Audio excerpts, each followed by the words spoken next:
My son called me worthless in the beautiful $3.5 million house I bought for him. I just smiled and nodded. The next day, a certified letter arrived for him at his office. It was an eviction notice. Before I dive into this story, let me know where you are watching from in the comments below. Hit like and subscribe if you have ever had to stand up to family who severely underestimated your worth. It was exactly 1 a.m. when the first domino fell. I know the time because I remember glancing at the glowing red numbers on my bedside clock just before I tossed the heavy duvet aside. At 70 years old, sleep does not come as easily as it used to. Sometimes it is the ache in my joints from decades of hard labor, and sometimes it is simply the quiet of the night pressing down on me. On this particular night, it was just a dry throat. I needed a glass of water. I slipped out of bed, my feet finding the plush carpet of the guest bedroom. They always called it the guest bedroom, even though I had been living there for the better part of a year. I stepped out into the expansive hallway of the Bellevue mansion. The house was usually tomb-silent at this hour, a sprawling fortress of glass and steel nestled among the pines. But as I padded softly toward the sweeping grand staircase, a low murmur of voices drifted up from the lower level. At first I thought someone had left the television on in the media room.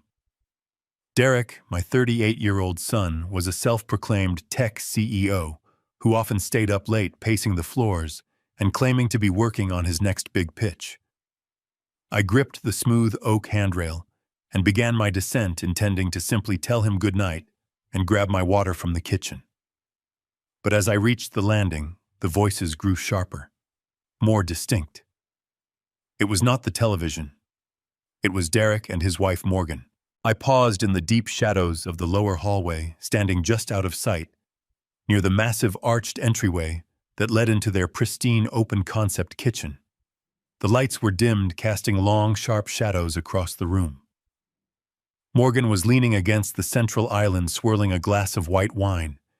Even at 1 a.m, she was wearing a silk robe that cost more than my first car. But I could hear the bitter edge in her voice before I could fully make out the words. She was pacing slightly, her bare feet slapping against the stone floor. She sounded exasperated, her voice a tight, high-pitched hiss. She was talking about me. She complained that my presence in the house was suffocating her. She whined that my old leather recliner, the one piece of furniture I had asked to bring with me when I moved in, was completely destroying the modern minimalist aesthetic she had spent months curating for her social media followers. She said I was always hovering around like a ghost, that my very existence in their home was an absolute burden. She actually used the word eyesore. She said I was an eyesore in her perfect house. I stood there in the dark, my hand frozen mid-air, feeling a strange numbness wash over me. You expect a certain level of friction when multiple generations live under one roof. You expect minor annoyances. But the pure, unadulterated disgust dripping from my daughter-in-law's voice felt like a physical blow. I waited for my son to speak up. I waited for Derek, the boy I had raised, the boy whose scraped knees I had bandaged, and whose college tuition I had worked 80-hour weeks to pay to defend his father. I waited for him to remind his wife that I had sacrificed everything for his success. Instead, I heard the heavy sigh of a man who completely agreed. Derek was sitting at the kitchen table rubbing his temples. When he finally spoke, his voice was so cold, so utterly devoid of any warmth or familial affection, that it chilled me to the bone. He told her to just lower her voice so the old man would not wake up. Then he looked at his wife and said words that will remain burned into my memory for the rest of my life. He said the old man just eats and takes up space. He is completely worthless around here. He does not help with anything. Believe me, Morgan, if I did not need his monthly pension checks to pad Leo's private school fund, I would have dumped him in a cheap nursing home months ago. I stopped breathing. The air in my lungs turned to lead. Worthless. Takes up space. Dumped in a nursing home. I did not gasp. I did not step out from the shadows and demand an explanation. At 70 years of age, you learn that reacting in anger only gives your enemy the advantage. Instead, I looked down at my bare feet. I was standing on imported custom-cut Italian marble. It was cool and smooth against my skin. I remembered the exact day that marble was installed. I remembered it because I was the one who wrote the check for it. In fact, I was the one who wrote the check for the entire house.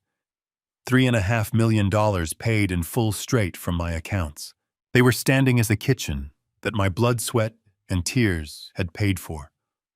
They were drinking wine bought with the wealth I had generated. My son was casually talking about me being a useless freeloader, completely and conveniently forgetting that the roof over his head, the walls protecting his family, and the very ground he was walking on belonged to me. I was not a clueless old man who had stumbled into their successful lives. I was the founder of a massive supply chain logistics company in Seattle. I had spent 40 years negotiating with cutthroat union bosses, outsmarting vicious corporate rivals, and building a highly profitable empire from absolutely nothing. I had navigated economic crashes and ruthless competitors. You do not survive in the world of freight and logistics by being soft, and you certainly do not build a multi-million-dollar fortune by being stupid. Yet here was my son, a boy who liked to play pretend, as a tech mogul treating me like a stray dog he had generously taken in out of the rain. He genuinely believed he held all the power. He genuinely believed I was just a fading old relic, too tired and too naive to understand what was happening around me. The sheer audacity of it was almost poetic. It was so remarkably arrogant that it bypassed my anger and tapped directly into a deeply buried ice-cold part of my brain, the part of me that used to dismantle rival companies piece by piece. I looked at the water glass resting on the console table next to me. I did not need a drink anymore. My thirst was gone, replaced by a sudden razor-sharp clarity. I did not make a sound. I simply smiled. It was not a smile of joy, but the kind of dark, quiet smile a predator makes when the prey willingly walks directly into a steel trap. Before I reached the stairs, I took a moment to just listen to the house. The low hum of the central climate control, the faint hum of the luxury appliances in the kitchen, the absolute perfect temperature of the air. It was a house designed to filter out the noise of the real world. When my wife Patricia died 2 years ago from cancer, this house was supposed to be a sanctuary. Derek had begged me to buy it, promising that we would all live together, that I would never be lonely, that we would be a true family. I had sold the massive estate Patricia and I shared, liquidated a portion of my portfolio, and handed them this pristine life on a silver platter. I did it because a father wants to protect his son.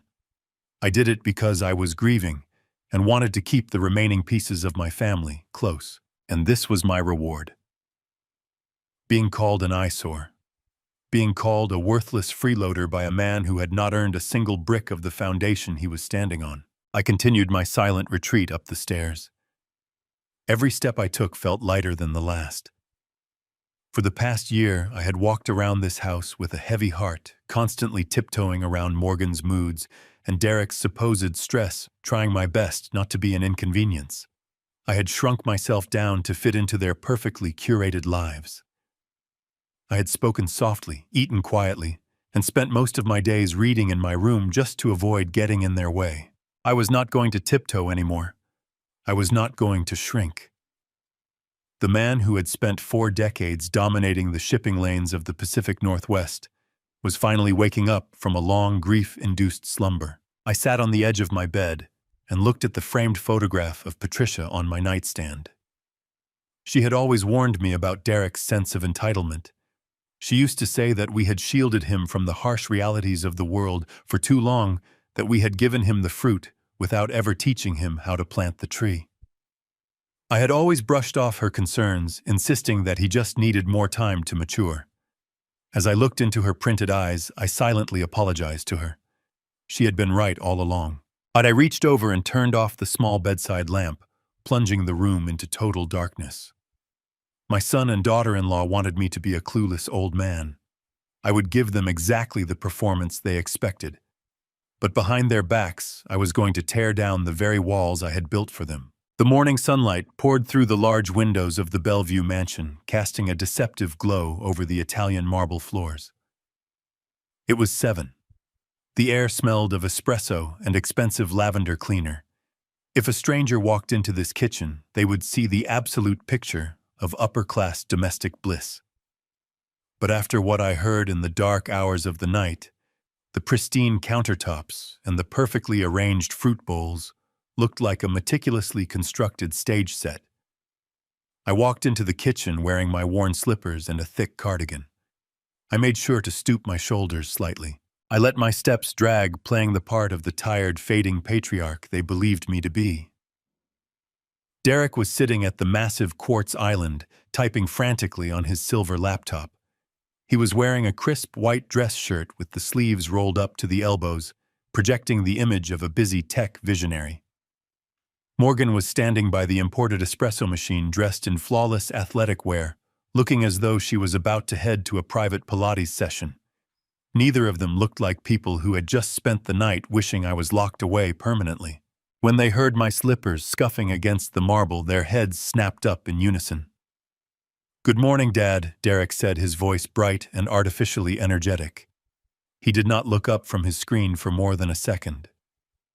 "Sleep well." I pulled out one of the heavy oak bar stools and lowered myself onto it with a staged, labored sigh. "I slept all right, son. Just all right." The quiet in this big house gives a man too much time to think. Morgan turned around, holding a ceramic mug. She forced a bright smile that did not quite reach her cold eyes. "Thinking about what, Robert? Is the mattress in the guest room acting up again? I can call the interior designer and have a new one rushed over by tomorrow. We only want you to be comfortable." I looked at her, studying the tension in her jaw. "No, the mattress is fine, Morgan." I folded my hands on the cool quartz countertop and looked down at my knuckles. "I was just thinking about my place here, about how much space I take up. I know you two are young and busy. You are building an empire, Derek, and need more room. You have your social obligations, Morgan, and little Leo needs room to grow." I paused, letting the silence stretch out, ensuring they felt the weight of my next words. "I think it might be time for me to start looking into a retirement community. A nice, quiet place where I will not be in your way." The reaction was instantaneous and spectacular. If I had not spent 40 years negotiating hostile corporate takeovers, I might have missed the sheer naked panic that flashed across Derek's face. His hands froze over his laptop keyboard. The color drained from his pale cheeks. Leaving him looking sickly under the bright kitchen lights, Morgan practically dropped her ceramic mug on the counter. The coffee sloshed over the rim, staining the pristine white surface, but she did not even notice. She rushed around the island and placed her hand over mine. Her skin was freezing cold. "Dad, do not be silly," Morgan said, her voice suddenly dripping with a syrupy, desperate sweetness. She squeezed my hand tightly, almost painfully. "You are not in our way. You are the pillar of this family. We love having you here. Leo adores having his grandfather down the hall. You cannot leave us. You are our foundation." I kept my expression mild, feigning a look of touching gratitude, while internally I was analyzing her sudden shift. Just 12 hours ago, I was an eyesore ruining her modern aesthetic. Now I was the pillar of the family. Derek slammed his laptop shut and stood up. He walked over and placed a heavy hand on my shoulder, giving it a reassuring squeeze. "Dad, please. Do not ever say that again. This is your home. We want you here. If we have seemed a little distant or tense lately, please forgive us. It has absolutely nothing to do with you. It is just the business. It is the stress of the startup." I looked up at him, widening my eyes slightly to look innocent and concerned. "The business is something wrong with the company, Derek. You know you can always talk to me. I have navigated my fair share of corporate rough patches." Derek chuckled, a hollow, breathless sound. No. Nothing is wrong, Dad. It is actually the opposite. We are growing too fast. We are right in the middle of closing our Series B funding round. It is a massive deal. Millions of dollars on the table. But the venture capitalists are incredibly demanding. The legal paperwork, the due diligence, it is keeping me up at night. The problem is that all my personal capital, everything I have, is completely tied up in company equity right now. I am cash poor on paper until the funding clears next month. Morgan quickly stepped in to reinforce his lie.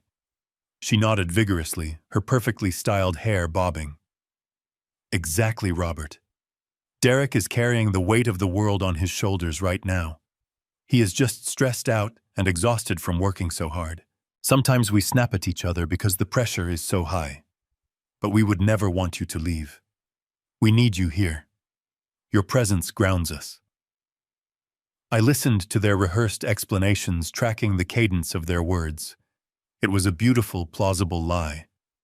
A stressed tech founder, a supportive wife, a temporary cash flow problem caused by explosive business growth. It was exactly the kind of story a proud father would want to hear. It was designed to flatter my ego and appeal to my protective instincts. They wanted me to feel needed and important right now, to feel like the wise, benevolent patriarch who was graciously supporting his ambitious son through a tough transition. I reached out and patted Morgan's cold hand. Then I looked up at Derek and offered a warm, forgiving smile. I understand, son. Building a company from the ground up is the hardest thing a man can do. I remember the early days of my logistics firm. There were nights I thought I would lose my mind from the stress. I should not have taken your exhaustion personally. I will not mention the retirement home again. You have my absolute final word. Derek let out a massive, shuddering breath. It was a sigh of profound relief, the sound of a man who had just dodged a bullet. He squeezed my shoulder one more time. Thank you, Dad. You have no idea how much that means to me. We are going to get through this funding round, and then things will go back to normal, I promise. Morgan smiled brightly, the tension finally leaving her jaw. Let me make you some of that expensive artisanal tea you like, Robert. The chamomile and honey blend. You just sit there and try to completely relax. I will make us all a nice big breakfast. I sat at the quartz island, watching Morgan bustle around the kitchen with an exaggerated show of domestic joy. I watched Derek open his laptop again, his fingers hovering over the keys. I played the role of the relieved, comfortable grandfather to absolute perfection. I sipped the hot artisanal tea Morgan placed in front of me and praised its flavor. But behind my mild eyes and polite nods, my mind was operating with the cold precision of a supercomputer. I noticed the way Derek's hands were still trembling slightly as he typed. I noticed that his laptop screen, briefly visible in the reflection of the stainless steel refrigerator, showed a generic sports news website, not complex financial models or term sheets for a venture capital firm. I noticed the forced, almost frantic energy in Morgan's movements. They were terrified. The lie they had just spun was far too perfect, far too rehearsed. If Derek truly had a temporary cash flow problem due to a massive, successful funding round, he would not be whispering in the middle of the night about dumping me in a nursing home to access my monthly pension checks. A man on the verge of closing a multi-million-dollar deal does not need to steal an old man's Social Security deposits to survive. Their desperation was palpable, thick enough to cut with a knife. The story about the startup was a smokescreen. They were hiding something massive, something disastrous. Their panic was not about me leaving. Their panic was about the money leaving with me. I took another sip of the hot tea. I knew right then and there that I could not confront them directly today. I was going to pull this lie up by the roots. The rest of the day unfolded with a sickeningly sweet rhythm. Morgan brought me a plate of sliced fruit for lunch, and Derek actually paused his supposed frantic typing to ask how my afternoon reading was going. It was a flawless performance, a sudden burst of domestic devotion that would have brought a tear to the eye of any unsuspecting father. But I was not unsuspecting. I was a man who had spent 4 decades negotiating with union bosses who smiled to my face while trying to bleed my accounts dry. I knew exactly what a strategic charm offensive looked like. I spent the afternoon in my room mentally reviewing every financial arrangement I had made since moving into this house. I had handed over the down payment, sure, but I had also let them manage the daily expenses. I wanted Derek to feel like the man of the house. I had given him the illusion of control, and clearly that illusion had metastasized into a dangerous breed of entitlement. Evening arrived, draping the Bellevue mansion in cool, quiet shadows. After a quiet dinner where the conversation was painfully forced, I retreated to my room. I was sitting under the warm glow of my reading lamp when the soft knock came. "Come in," I called out, my voice appropriately thin. The heavy oak door swung open, and Derek stepped inside. He had changed out of his crisp work shirt and was wearing a soft cashmere sweater, looking every inch the devoted son. But what immediately caught my attention was the thick manila folder clutched tightly in his right hand. His knuckles were white. The casual, confident posture he usually carried himself with was gone, replaced by a rigid, almost vibrating tension. "Hey, Dad," he said, his voice dropping into a low, soothing register. "I hope I am not interrupting." "Not at all, Derek," I replied, placing my book on the side table. "What is on your mind?" He walked over and sat on the edge of the bed, leaning forward, resting his elbows on his knees. It was a posture of intimacy. He sighed a heavy, theatrical exhalation. "I have been thinking a lot about our conversation this morning." He began, his eyes fixed on mine with practiced sincerity. "About what you said regarding feeling like a burden. It really broke my heart to hear you say that, Dad. You have given us this beautiful life, and I never want you to feel like you are anything less than the center of this family." I smiled gently, letting my shoulders slump a little more. "Thank you, son. That is very kind." He tapped the manila folder against his knee. "But it did make me realize that I have been dropping the ball on a few things. With the startup pulling me in 100 different directions and this Series B funding round eating up every waking hour, I have not been managing our long-term family planning as well as I should. I want to make sure that you are completely protected, Dad." He slid the folder open and pulled out a thick stack of legal documents stapled neatly at the top corner. The paper was heavy, expensive stock. "What is all this?" I asked, squinting, playing the part of the confused elder perfectly. Derek offered a soft, reassuring smile. "It is just a standard precaution, Dad. A temporary medical and financial power of attorney." I let the words hang in the air for a moment. Power of attorney. It was a phrase that carried the weight of absolute surrender. I kept my face blank. A precaution for what, Derek? He leaned closer, lowering his voice as if sharing a heavy burden. "Well, like I said this morning, the startup is taking all my time. The investors are breathing down my neck. God forbid, if you ever got sick or even just needed help managing your accounts, the banks are an absolute nightmare to deal with. If you were hospitalized or just too tired to handle the paperwork, they could freeze your accounts.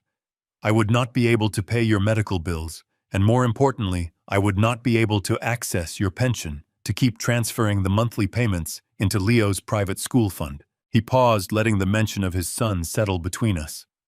It was a calculated emotional strike. "I just want to streamline things, Dad," he continued smoothly.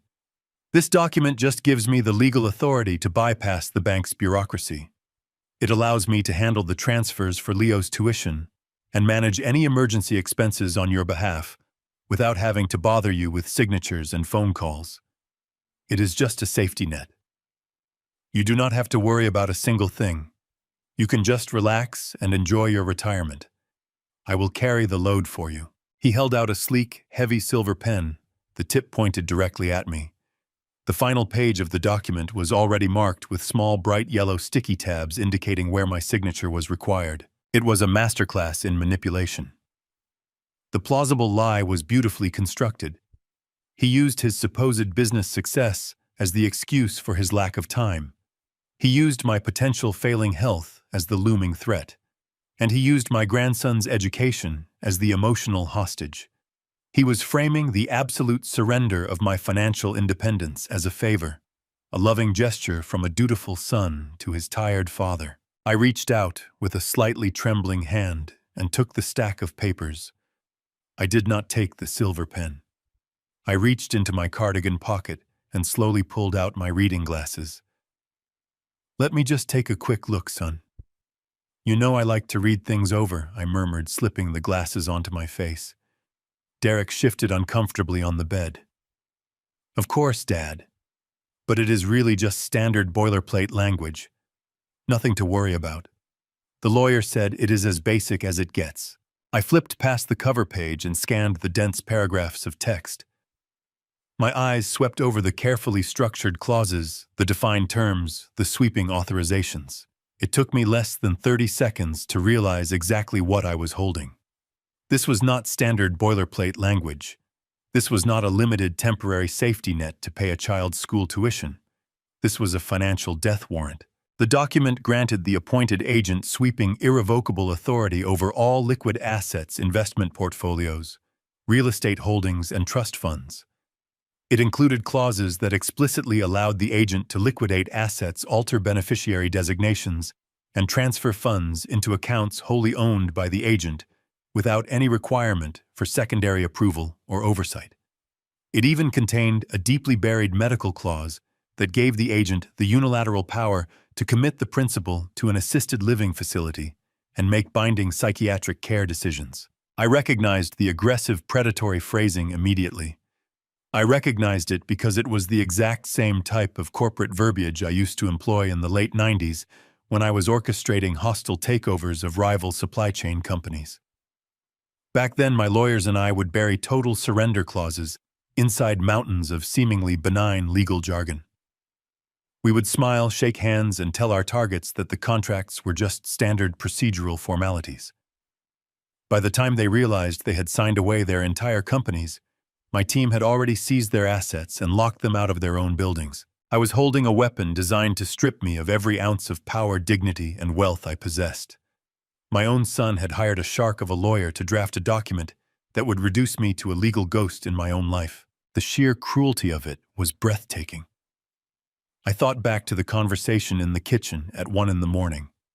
If I did not need his monthly pension checks to pad Leo's fund, I would have dumped him in a cheap nursing home months ago. Now, looking at the medical clauses in this document, I realized that his midnight rant had not been an idle threat. It was a preview of his actual legal strategy. He was going to take my money and then erase me. I felt a cold, hard knot form in the center of my chest. The betrayal was absolute, severing the last fragile threads of paternal leniency I had clung to. But I could not let him see that. I could not let the wolf know that the sheep was actually a lion. I let out a long, exhausted sigh. I pulled the reading glasses down to the tip of my nose and rubbed my eyes, making sure my hand shook just enough to look convincing. I looked up at Derek, letting my face fall into a mask of overwhelming confusion and elderly fatigue. "Goodness, Derek," I mumbled, my voice weak and raspy. "This legal jargon is just too much for my old eyes tonight. It is like reading a foreign language. Heretofore, henceforth, fiduciary responsibilities. It makes my head spin." Derek leaned forward, the silver pen still extended. The muscles in his jaw were ticking. "I know, Dad. Lawyers always complicate things. That is why I am telling you it is just a formality. You can just sign on the yellow tabs, and I will take care of the rest.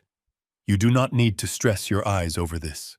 I slowly closed the folder and rested my hands on top of it, shaking my head with a gentle, apologetic smile. "No, son. You know how your mother was. She always told me never to sign anything after 8 in the evening. The brain just does not process things right when it is tired.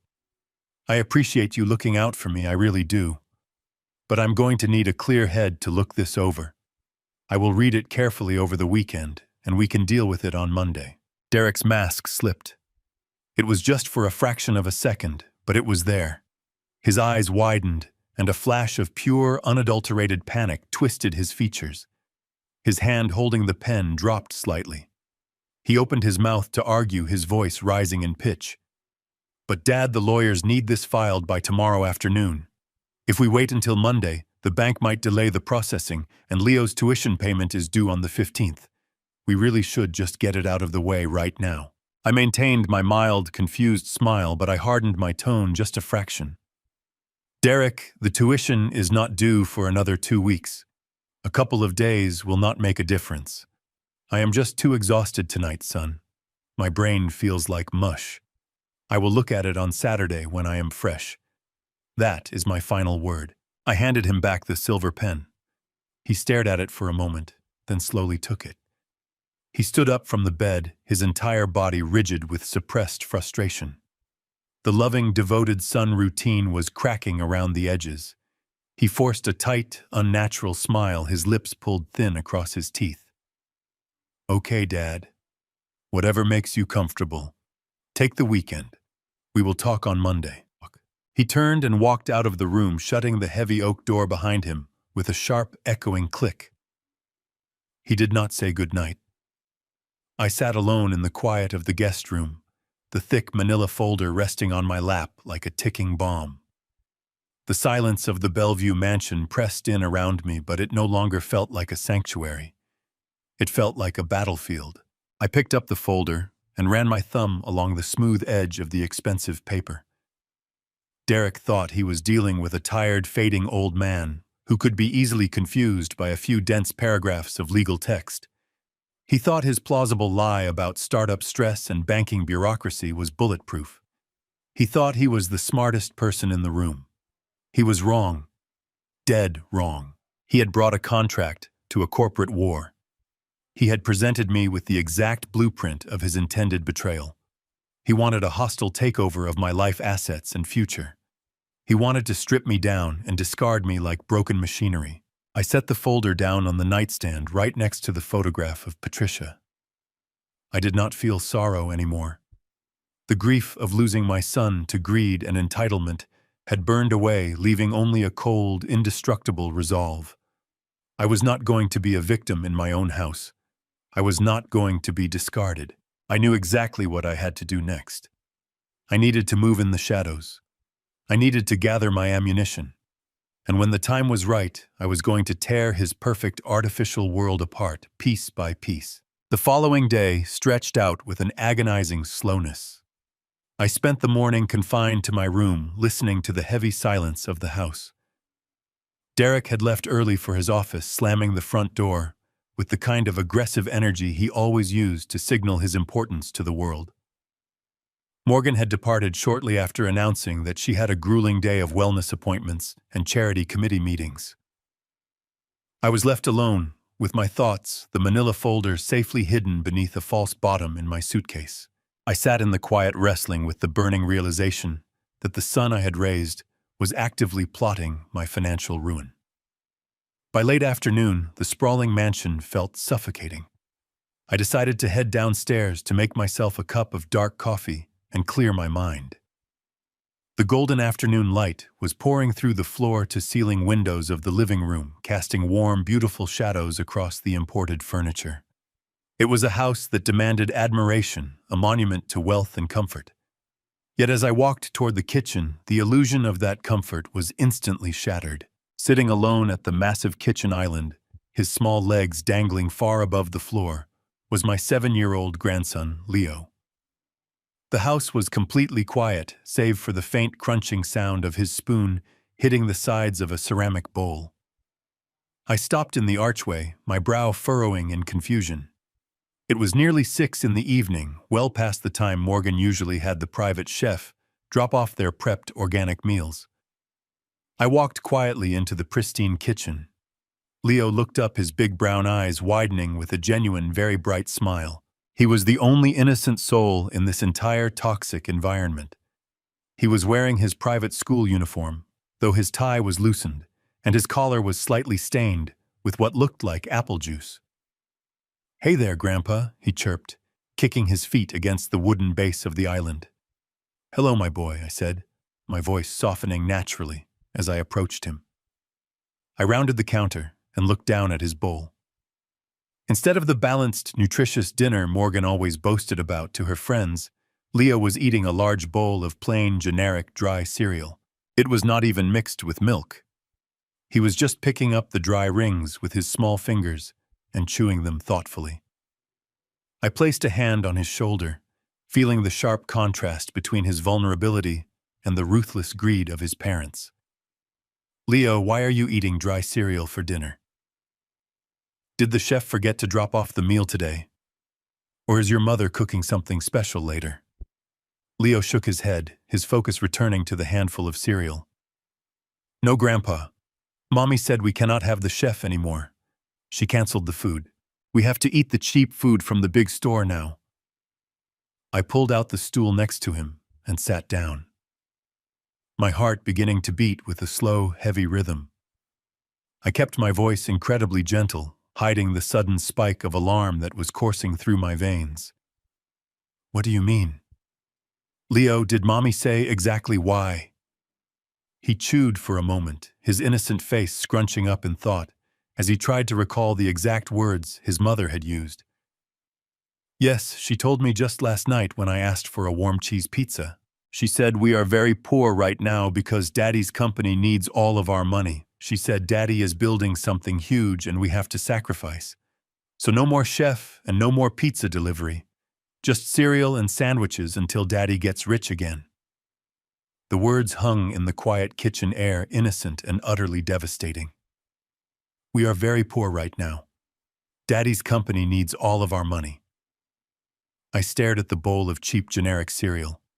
The same boy whose father claimed he was in the middle of a massive multi-million-dollar corporate funding round. He was sitting in a $3.5 million mansion, eating dry cereal because his parents claimed they were broke. The story Derek had fed me the night before, the plausible lie about his startup expanding too fast, began to crumble rapidly. A successful founder might have his equity tied up, but he does not cancel his child's dinners. He does not tell his 7-year-old son that they are impoverished. Before I could ask Leo another question, the heavy mahogany front door swung open with a loud, dramatic creak. The sharp, rapid clicking suddenly sounded loudly. Expensive high heels echoed across the marble foyer. Morgan was home. She breezed into the kitchen, a whirlwind of designer perfume and perfectly styled hair. But it was not her appearance that made the breath catch in my throat. It was what she was carrying. Hooked over her slender forearms were 3 massive, glossy shopping bags. The iconic green and red stripes of Gucci were unmistakable. The bags were bulging heavy with luxury garments and leather goods. She heaved them onto the quartz countertop with a loud thud, right next to Leo's sad bowl of very boring dry cereal. "Oh, my feet are absolutely killing me," she sighed dramatically, kicking off her heels and massaging her arches. The charity luncheon went 2 hours over, and then I just had to stop by the boutique downtown. My personal shopper pulled a few exclusive pieces for me, and I simply could not say no. It was a complete emergency. I have absolutely nothing to wear for the gala next weekend. She finally seemed to notice me sitting there. She paused, her bright smile faltering for just a fraction of a second before snapping back into place. "Oh, hello there, Robert. I did not see you there. I thought you would be resting in your room." I looked at the towering stack of luxury shopping bags. I looked at the crisp embossed logos. I estimated there was easily $10,000 or $15,000 worth of merchandise sitting on the counter. Then very slowly, I lowered my gaze to my grandson. Leo was quietly picking another dry cereal ring out of his bowl, completely ignoring the mountain of wealth sitting inches from his face. He had clearly accepted the narrative that they were completely destitute. I looked back at Morgan again. The math failed. If Derek was struggling to pay for Leo's education, how could Morgan drop a fortune on clothes in a single afternoon? The gut feeling I had experienced the previous night escalated into a screaming, deafening alarm inside my head. The power of attorney was simply a desperate, dangerous weapon. They were desperate to access my assets because they were hiding a catastrophic financial disaster. I stood up, keeping my voice flat. I was just keeping Leo company, Morgan. I will leave you to your evening. I turned and walked away slowly. As soon as I was out of sight, my posture straightened. The time for passive observation was over. I decided it was time to actively dig for the hard truth. Saturday morning arrived with the chaotic energy that usually accompanied their weekend routines. They rushed around the massive kitchen dressed in perfectly tailored attire. Derek adjusted a platinum watch on his wrist, while Morgan sprayed a final mist of expensive perfume over her neck. They announced they were heading to a high-profile networking brunch in downtown Seattle, an exclusive event for tech founders and venture capitalists. They told me they would be gone for at least 4 hours and asked if I could keep an eye on Leo, who was currently occupied with a building block set in the living room. I smiled warmly, pouring myself a cup of black coffee. I told them to take their time and enjoy the event. I assured them that Leo and I would be perfectly fine. Derek gave me a brisk pat on the shoulder, completely unaware of the storm brewing behind my eyes. The heavy front door clicked shut, and the gravel crunch of their luxury SUV faded down the long driveway. The moment they were gone, the facade dropped. I did not waste a single second. I called my longtime housekeeper, Maria, who lived just exactly 2 streets over, and asked if she could come sit with Leo for an hour. She agreed immediately. I changed out of my comfortable cardigan and put on a crisp blazer. I walked into the garage, got into my quiet sedan, and backed out onto the street. My destination was not a golf course or a quiet park. I was heading directly to the primary branch of my bank in downtown Bellevue. The drive took less than 20 minutes, but my mind raced through decades of financial planning during every single mile. When I handed Derek the reins to certain family accounts, I did it out of trust. I had set up a private education trust fund for Leo the week he was born. It was designed to cover his private school tuition, his future college expenses, and perhaps a down payment on his first home. It was a bulletproof account, or so I thought. I had made Derek a co-manager on that specific trust, wanting him to feel the responsibility of fatherhood and financial stewardship. It was a gesture of faith from a father to a son.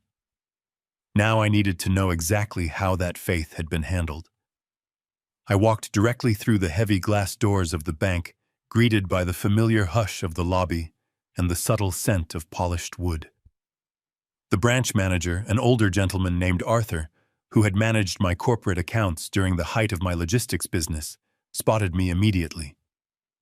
He stood up from his desk, a look of genuine surprise and respect on his face. It had been nearly a year since I had come into the branch in person. We shook hands, and I took a seat in his private glass-walled office. I did not engage in the usual pleasantries. I told Arthur that I needed a complete detailed ledger of the education trust fund set up for my grandson Leo.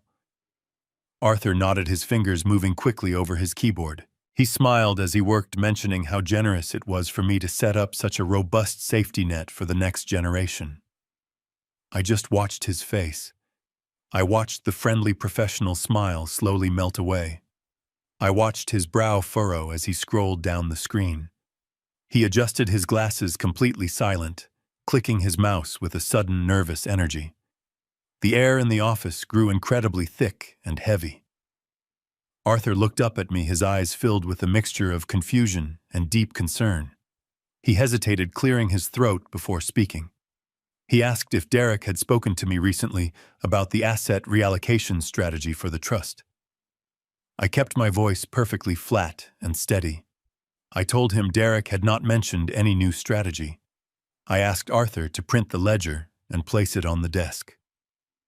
He stood up, walked over to the secure printer in the corner, and retrieved a stack of 3 papers. He placed them in front of me, his hand lingering on the top page. He quietly explained that over the past 8 months, there had been a series of massive, sustained withdrawals. I pulled my reading glasses from my pocket and looked down at the black and white numbers. The initial balance of $400,000, a sum I had carefully curated and grown through conservative investments, was completely gone. The bottom line showed a remaining balance of just under $200. It was not a market fluctuation. It was not a bad investment portfolio. It was a systematic bleeding. Every 2 weeks, a sum of exactly $25,000 or sometimes $50,000 had been wired out of the trust. I traced my finger along the destination column. Every single withdrawal had been routed to the exact same external corporate account. The beneficiary name was listed simply as Apex Solutions. I asked Arthur what Apex Solutions was, He tapped his keyboard again, pulling up the routing information. He explained that it was an external limited liability company, but because it was outside their banking network, he could not see the operating officers or the exact nature of the business. However, the authorization signatures for every single transfer belonged exclusively to Derek. Because Derek was listed as a co-manager on the trust, the bank had processed the requests without flagging them as fraudulent. It was completely legal on their end. Derek had the authority to move the funds, and he had used that authority to drain his own son's future dry. I thanked Arthur for his time, folded the ledger neatly, and placed it inside my inner jacket pocket. I stood up, shook his hand, and walked out of the bank with a slow, deliberate pace. I did not stumble. I did not show an ounce of sudden weakness. But the moment I reached the privacy of my car, I closed the door and gripped the leather steering wheel with both hands. The leather creaked under the immense pressure of my grip. The silence of the car felt deafening. I closed my eyes and the memories came flooding back with a brutal, unapologetic force. I remembered the year 1985. I was 39 years old trying to build my logistics company from a single rented warehouse near the Seattle docks. I remembered working 80-hour weeks coordinating freight schedules until my eyes burned and my hands shook from exhaustion. There were nights I did not even drive home. I would just lay a heavy moving blanket over a stack of wooden shipping pallets in the back of the freezing warehouse and sleep for 3 hours before the morning shift arrived. I sacrificed my health, my youth, and my comfort. I ate cheap canned soup and wore boots with holes in the soles. I did all of it for one singular reason. I wanted Derek to have the life I never had. I wanted to pay for his college tuition in cash, so he would never really know the crushing weight of student debt. I built an empire on calloused hands and sleepless nights just to give him a foundation of absolute security. And now this man, this boy I had given everything to, had stolen $400,000 from his own 7-year-old child. He had reached into the safety net I built for Leo and ripped it to shreds to feed whatever dark, hidden disaster he was desperately trying to conceal under the name Apex Solutions. He had robbed his own flesh and blood while forcing his wife to parade around in luxury clothing to maintain a pathetic illusion of wealth. The sheer depravity of his actions washed over me, stripping away the last remaining layers of my paternal forgiveness. A normal father might have broken down right then and there. A normal father might have rested his head against the steering wheel and wept for the loss of his son's morality. A normal father might have felt a crushing, paralyzing despair. But I did not shed a single tear. My eyes were completely dry. The profound grief that had been building inside my chest suddenly crystallized, hardening into something extremely dense, cold, and incredibly and brutally lethal. It was a pure, unadulterated rage, but it was not chaotic. It was focused. It was the same cold, calculating energy that I had used to crush predatory competitors and dismantle corrupt suppliers in my corporate days. Derek had not just made a mistake. He had declared war on the most vulnerable member of our family. He had proven that he possessed no loyalty, no honor, and absolutely no limits. I opened my eyes and looked at my reflection in the rearview mirror. The tired old man was completely gone. I pulled the bank statement from my pocket, looking at the name Apex Solutions one last time. I needed to know exactly what this company was. I needed to know where the money went, who he owed, and how deep this rot truly ran. Confrontation without complete information was a tactical error I absolutely refused to make. I picked up my mobile cell phone. The real devastating war against my own son had officially begun, starting right here, right now. The rain started just as I crossed the city limits, a cold and relentless drizzle that blurred the neon lights of the passing strip malls. I drove south, leaving the manicured lawns and towering glass facades of Bellevue far behind. The roads grew narrower, the pavement cracked and extremely uneven. I was heading directly into an industrial sector, a massive maze of corrugated steel warehouses and dimly lit intersections. I pulled my sedan into the gravel parking lot, of an old 24-hour diner. It was a relic from a forgotten decade, glowing with a flickering yellow neon sign that buzzed audibly in the damp air. This was definitely not the sort of place tech visionaries or wealthy housewives ever frequented. It was exactly why I purposely chose it. I stepped out into the rain, pulling the collar of my blazer up against the chill, and walked through the heavy glass door. The bell chimed overhead. The air inside smelled of stale coffee, fried grease, and old vinyl. The diner was nearly empty, save for a tired trucker at the counter and a waitress wiping down a distant table. I walked past the counter, my boots scuffing against the checkered linoleum floor, and headed straight for the last booth in the darkest corner of the room. Waiting for me was Mitchell. Mitchell was 65 years old, a man whose face was mapped with deep lines and a lifetime of ruthless corporate warfare. He was wearing a rumpled gray trench coat over a dark turtleneck, looking more like a tired detective than one of the most feared estate and corporate attorneys in the Pacific Northwest. Mitchell and I went back 30 years. We had fought shoulder to shoulder in the trenches of the logistics industry. When rival companies tried to bleed me dry with frivolous lawsuits, Mitchell was the man who systematically dismantled them. He possessed a mind like a steel trap and a moral compass that pointed strictly toward victory for his clients. He was my oldest ally, and he was the only man I absolutely trusted with what I was about to do. He did not offer a polite smile as I slid into the cracked vinyl booth across from him. He simply pushed a heavy ceramic mug of black coffee toward me. "You sounded like you were preparing for a funeral on the phone," Robert Mitchell said, his voice a low, gravelly rumble that barely carried over the hum of the diner refrigerators. "Not a funeral, Mitchell," I replied, wrapping my cold hands around the warm mug. "A resurrection." I reached into the inner pocket of my blazer and withdrew the folded bank ledger. I smoothed out the creases with the palm of my hand and slid the document across the sticky surface of the table. "I need you to tell me what this is," I said, keeping my voice dangerously quiet.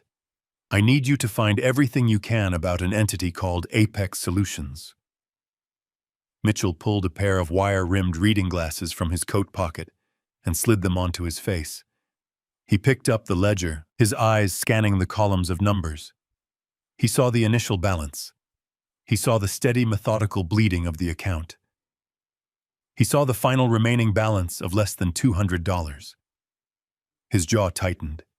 He did not ask unnecessary questions. He knew exactly what an education trust fund was, and he knew I had set this one up for my grandson. Without saying a single word, Mitchell reached down into his battered leather briefcase and pulled out a thick black laptop. He flipped it open, the stark blue light illuminating his weathered face. Mitchell had access to shadow databases and financial registries that most ordinary lawyers did not even know existed. He typed rapidly, the keys clicking with a sharp, staccato rhythm. "Give me 5 minutes," he murmured, his eyes locked on the screen.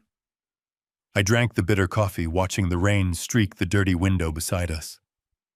I waited as Mitchell navigated through public records, offshore corporate registries, and hidden financial networks. The silence stretched between us, thick and heavy. Finally, Mitchell stopped typing.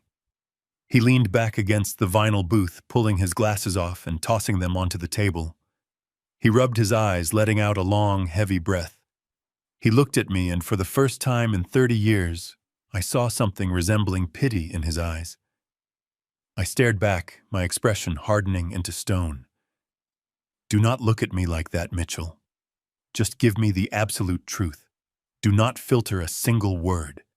Tell me everything."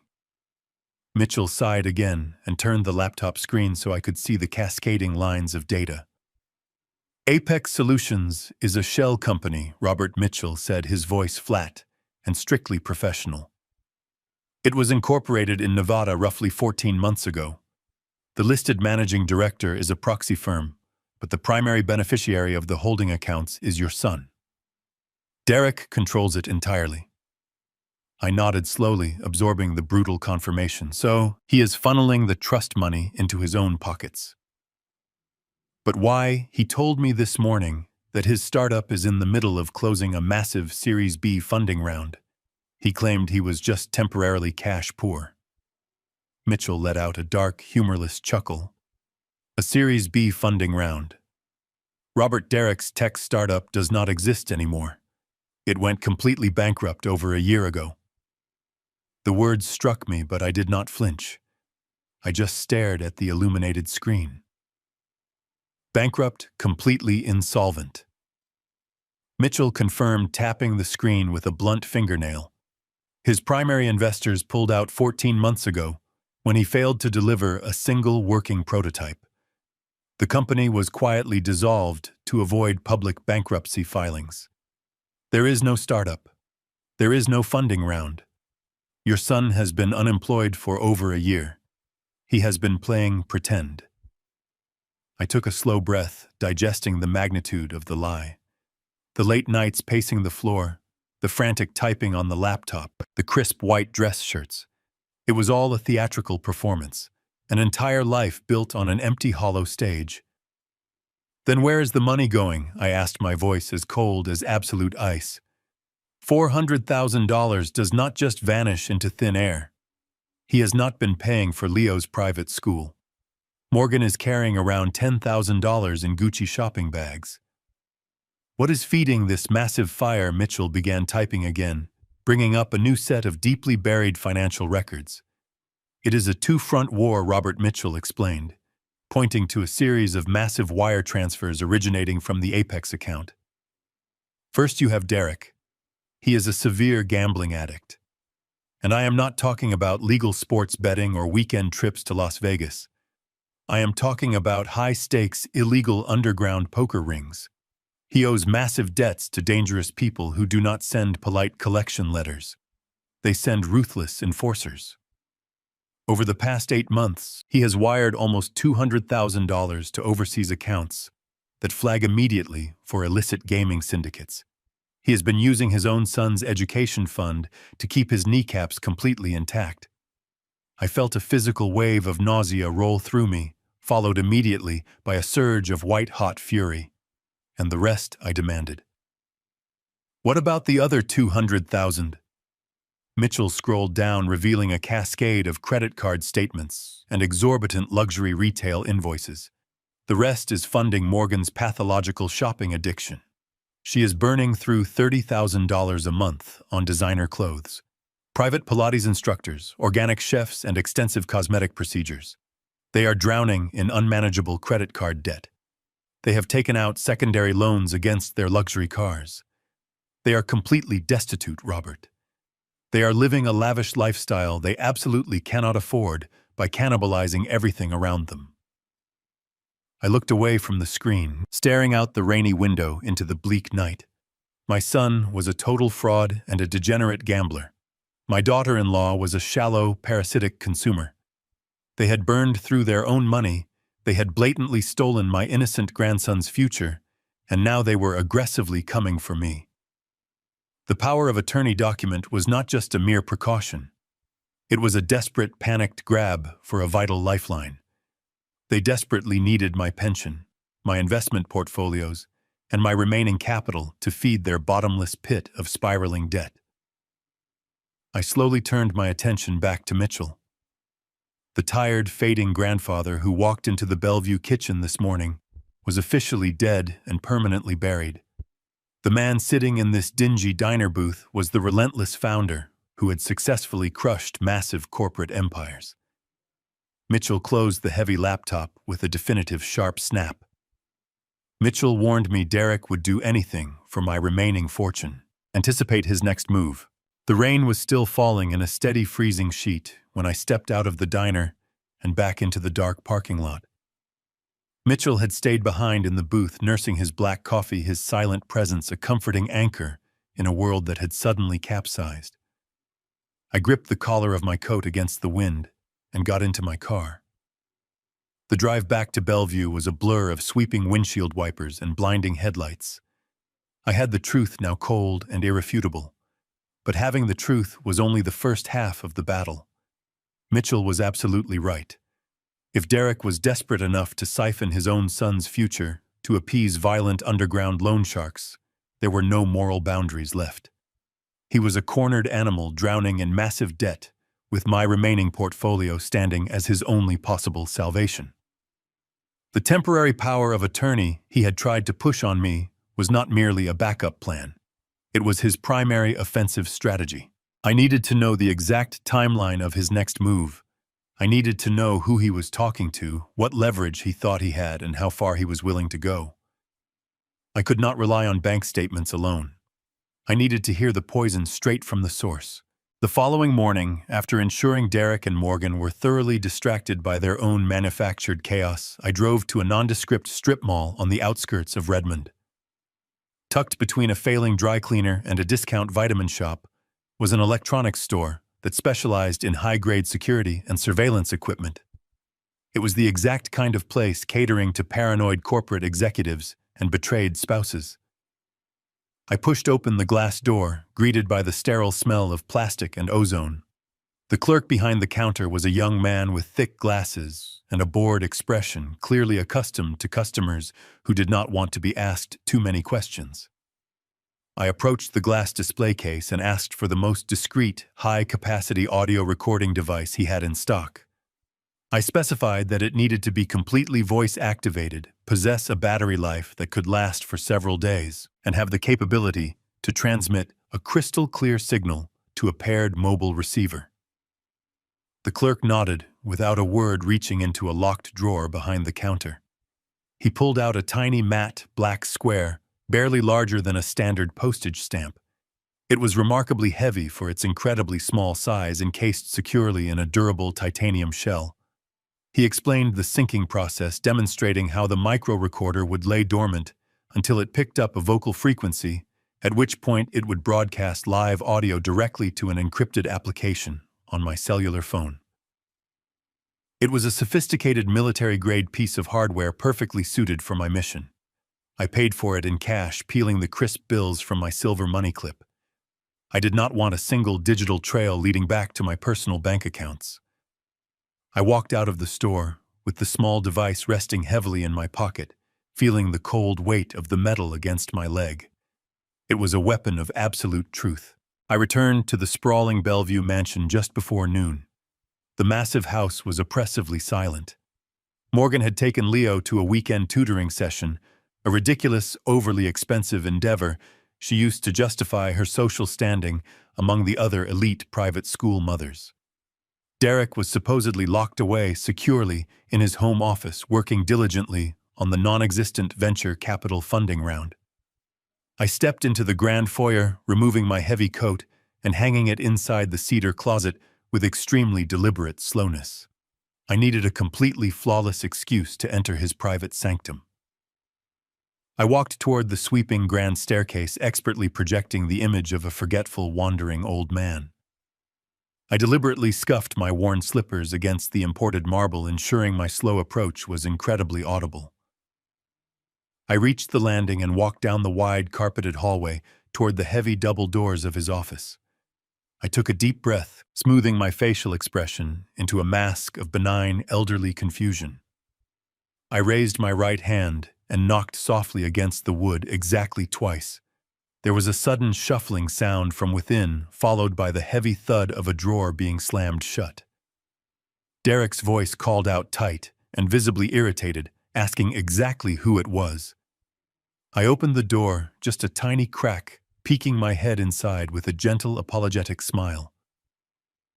"I am so terribly sorry to interrupt your extremely important work, Derek," I murmured, keeping my tone consistently light and very fragile. "I am just looking for that old historical biography of Winston Churchill. I thought I might have left it somewhere on one of your bookshelves last month." Derek was sitting rigidly behind his massive wooden desk. He was not looking at complex financial spreadsheets or venture capital term sheets. His sleek laptop screen was completely blank, resting quietly in an idle sleep mode. He was holding his cellular phone in a desperate vice grip, his knuckles stark white. He looked up at me, his eyes incredibly wide and completely bloodshot. He looked exactly like a terrified man standing precariously on the crumbling edge of a very high cliff. He forced a stiff, highly unnatural smile, quickly placing the dark phone face down on the black leather blotter. "It is perfectly fine, Dad," he said, his voice trembling slightly with barely contained panic. "Just check the wooden shelves on the left side of the room. I am simply waiting on a very critical conference call with my primary board of directors." I nodded gratefully and stepped fully into the spacious room. The home office was an absolute masterpiece of intimidation and forced corporate prestige.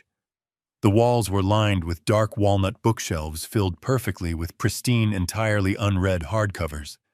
But the indisputable centerpiece of the entire room was the desk. It was a custom-built solid mahogany executive desk, polished flawlessly to a gleaming mirror shine. It was a magnificent piece of masterful woodworking craftsmanship. I remembered the exact sunny day it was carefully delivered. I remembered writing the $15,000 check to the local artisan who meticulously built it. I had bought it as a proud congratulatory gift when Derek first announced he was officially launching his tech startup. I had been so overwhelmingly proud of his ambition, so eager to unconditionally support his brave entrepreneurial spirit. Now, walking slowly past that magnificent piece of carved wood, I felt a sickening, powerful wave of deep revulsion. I moved slowly toward the tall bookshelves on the far left side of the room, trailing my fingers gently along the smooth spines. I muttered quietly to myself, playing the pitiful part of the highly distracted senior citizen perfectly. Derek watched me closely for a brief moment, but his overwhelming anxiety quickly drew his attention back to his silenced phone. He picked it up again, his thumb hovering frantically over the glowing screen, completely absorbed in his own desperate hidden crisis. He was absolutely not paying any attention to my moving hands. This was my singular, fleeting window of tactical opportunity.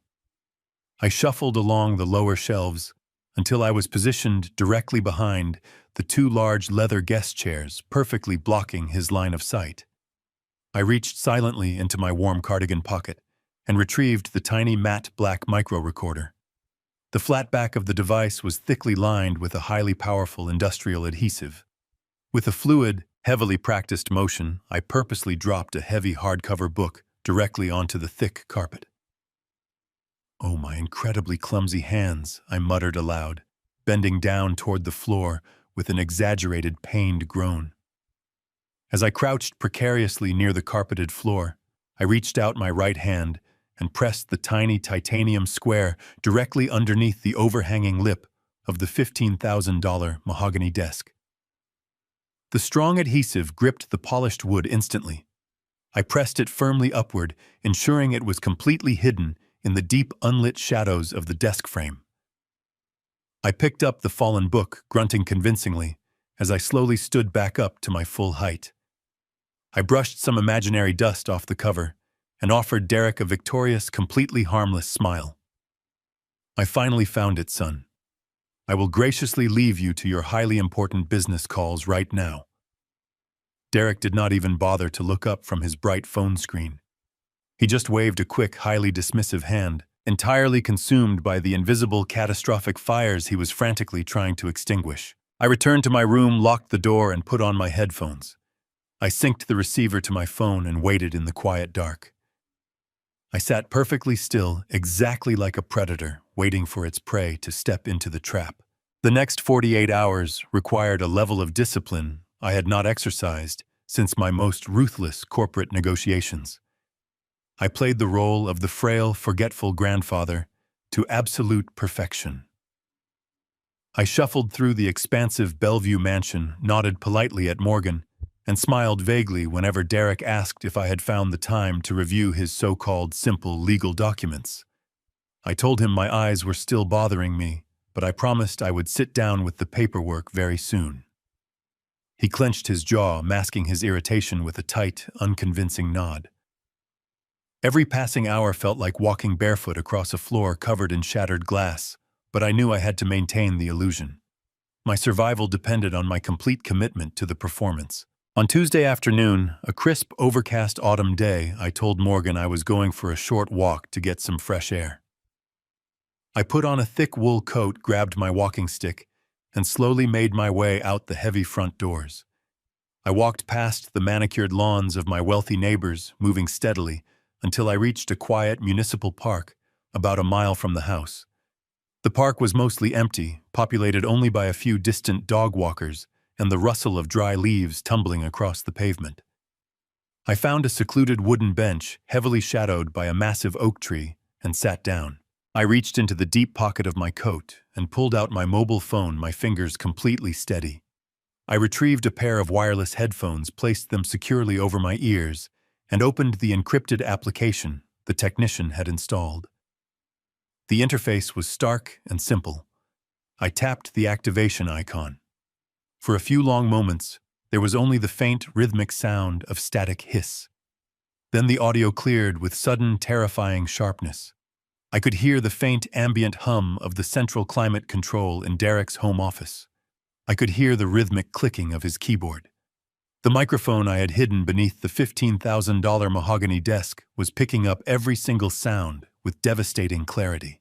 I sat there on the cold wooden bench, pulling my coat tighter around my shoulders, waiting.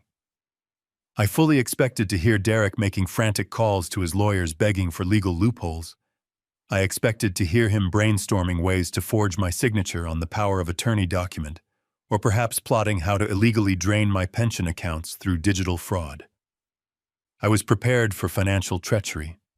I was prepared for the ultimate corporate betrayal. But what I actually heard over the next 10 minutes was something far more sinister, something that stripped away the last remaining illusions I held about the boy I had raised. The heavy office door clicked open. The sound of Morgan's expensive heels echoed sharply against the hardwood floor. She was pacing. I could hear her frantic, irregular footsteps tracing a tight circle right in front of Derek's desk. Her breathing was shallow and incredibly fast. "Derek, we have a massive problem," Morgan whispered. Her voice was not the polished, arrogant tone she used when ordering around the domestic staff. It was a raw, trembling hiss. It was the sound of a woman standing on the edge of total ruin. I heard the leather of Derek's executive chair creak as he leaned forward. "What is it now, Morgan? I am trying to figure out how to restructure this debt before Friday." Morgan stopped pacing. The bookie called again, Derek. He called my personal cell phone this time. I do not even know how he got my private number. He was not polite. He told me the grace period is officially over. They want the $150,000 by the absolute end of the month. He said if we miss this deadline, they are not going to send another warning. They are going to send someone to the house. A cold chill completely unrelated to the autumn wind swept through my body. $150,000 by the end of the month. The sheer magnitude of their underground debt was staggering. They had already drained Leo's $400,000 education trust, and it was still not enough to cover the massive crater of Derek's gambling losses and Morgan's unchecked luxury spending. They were drowning, and the water was rising fast. "Tell them we need just a few more days," Derek replied, his voice tight and defensive. "Tell them I am liquidating an asset. Tell them whatever you have to tell them, Morgan. Just buy me some time. Buy you some time." Morgan's whisper pitched upward into a frantic squeak. "Derek, these are not credit card companies. These are dangerous, violent people. They do not care about your excuses. If the old man does not sign that power of attorney tomorrow, we lose absolutely everything. We lose the house, we lose the cars, and we might actually lose our lives. We need his accounts cleared out by Friday, or we are finished." I gripped the wooden slats of the park bench. My own son had essentially put a price tag on my head. He had leveraged his family's safety against his illegal debts, and his only extraction strategy was to entirely strip his father of every single asset I possessed. He was not just a failure as a businessman. He was a profound failure as a husband, a father, and a human being. The audio feed picked up the sound of Derek slamming his hands flat against the mahogany desk. The sharp thud echoed directly into my ears. "I know exactly what is at stake, Morgan." Derek growled, his voice dropping into a register of cold, absolute darkness. "Do not panic. Just keep playing the part. Keep bringing him his stupid tea and acting like the perfect, loving daughter-in-law. He is going to sign the document tomorrow. I guarantee it." How can you possibly guarantee that Morgan demanded her panic completely unsoothed? He is dragging his feet. He said he wants to read it over the weekend. He is an old, stubborn mule. What if he refuses? What if he actually reads the clauses and figures out what you are doing? We cannot physically force him to hold the pen. The silence that followed her question was thick and heavy. I could hear the faint rustle of paper as Derek presumably reached into his desk drawer. When he finally spoke again, the sheer lack of emotion in his voice made my blood run entirely cold. It was the voice of a complete stranger.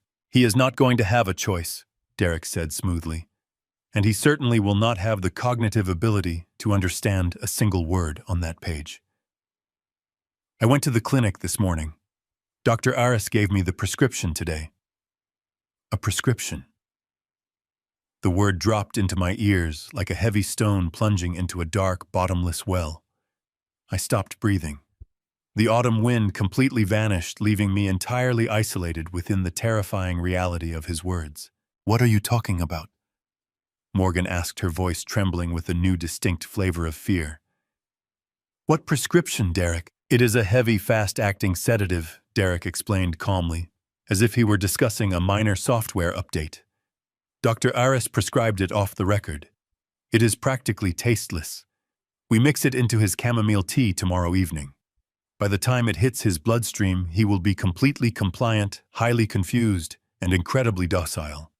He will barely know his own name, let alone understand the legal implications of a power of attorney document.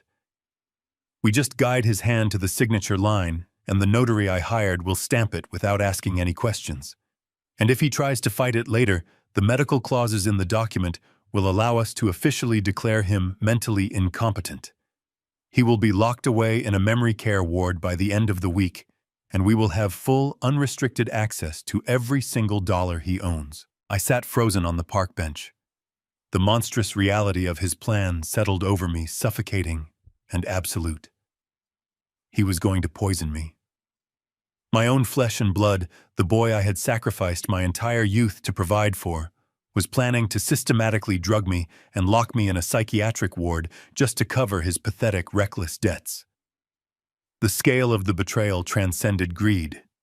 It was pure, unadulterated evil. I reached up with a remarkably steady hand and gently pulled the wireless headphones from my ears. The feed went silent. I looked out across the quiet, peaceful park, watching a single dry leaf drift slowly to the cold pavement. The time for sorrow had officially passed. Tomorrow evening, they wanted to serve me poison. I was going to serve them absolute ruin. I knew I had to hear every single detail. I could not afford to leave any stone unturned, no matter how much the sharp edges of the truth cut into my heart. With a remarkably steady hand, I placed the wireless headphones back over my ears. I pressed the padded speakers hard against the sides of my head, blocking out the ambient noise of the desolate autumn park. I reached into my coat pocket, found the volume dial on my mobile device, and pushed it up to its absolute maximum limit. The faint hiss of the digital audio feed filled my ears, accompanied by the muffled hum of the climate control unit, blowing cool air through the vents of Derek's home office. I sat perfectly still on the cold wooden bench. I waited in the gathering shadows, feeling the crisp wind whip dry leaves across the pavement.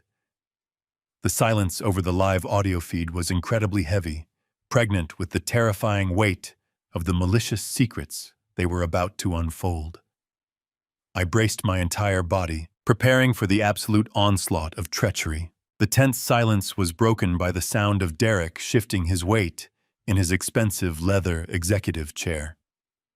When his voice came through the encrypted connection, it was stripped of the usual frantic, manufactured anxiety he displayed when discussing his fake startup company. He sounded completely calm, terrifyingly clinical, and utterly devoid of any human empathy. He began to explain the precise origins of Dr. Aris to his wife. This was not a respected medical professional from a prestigious local hospital. Derek explained that he had met Aris through one of his dangerous underground gambling connections. Aris was a man who had been stripped of his official medical license nearly a decade ago for gross ethical violations and massive prescription fraud. However, the disgraced doctor still operated quietly in the murky shadows of the city, providing illicit services off-the-record chemical compounds and entirely falsified medical documentation for desperate people willing to pay an incredibly steep price. Derek boasted about how much money he had promised the dirty doctor, assuring Morgan that Eris was reliable and completely morally bankrupt. He was the perfect ruthless accomplice for their domestic crime. I listened in absolute paralyzing horror as Morgan's voice drifted through the microphone. She did not express a single ounce of hesitation, guilt, or moral outrage at the introduction of this criminal element. Instead, she sounded morbidly fascinated by the dark mechanics of the plan. She asked Derek in a hushed whisper about the specific nature of the drug they were going to use against me. She wanted to ensure it would not raise immediate red flags if I somehow ended up in a hospital emergency room. Derek laughed, a short, arrogant sound that made the bile rise rapidly in my throat. He proudly explained that the heavy, untraceable chemical sedative Eris had provided was a highly specialized synthetic compound. It was specifically designed and utilized in foreign unregulated psychiatric wards to completely subdue aggressive, violent patients. It was incredibly potent, meticulously formulated, to leave absolutely no identifiable trace in a standard toxicological blood panel or routine urine screening. Derek detailed exactly how the insidious poisoning would systematically occur. He explained that the liquid compound was entirely colorless, completely odorless, and utterly tasteless. It would be incredibly easy to simply slip a few drops into the artisanal chamomile tea Morgan brewed for me every evening. Derek continued his horrific briefing, clinically outlining the precise, devastating physical and psychological effects the chemical compound would deliberately inflict upon my mind and my aging body. He spoke with the detached enthusiasm of a twisted scientist observing a trapped rat in a maze. He told Morgan that within just a few short days of regular measured ingestion, the heavy sedatives would begin to aggressively attack my central nervous system. I would start experiencing severe, debilitating memory loss. I would forget simple conversations, misplace common household objects, and violently struggle to recall recent events. The drug would intentionally induce a state of extreme, persistent cognitive confusion, completely muddying my thoughts and systematically destroying my ability to focus clearly. Furthermore, Derek proudly explained the toxic compound would quickly cause prominent involuntary physical tremors in my hands and a noticeable shuffling weakness in my legs. I would physically and mentally transform into the frail, broken, entirely incapacitated old man they desperately needed me to be.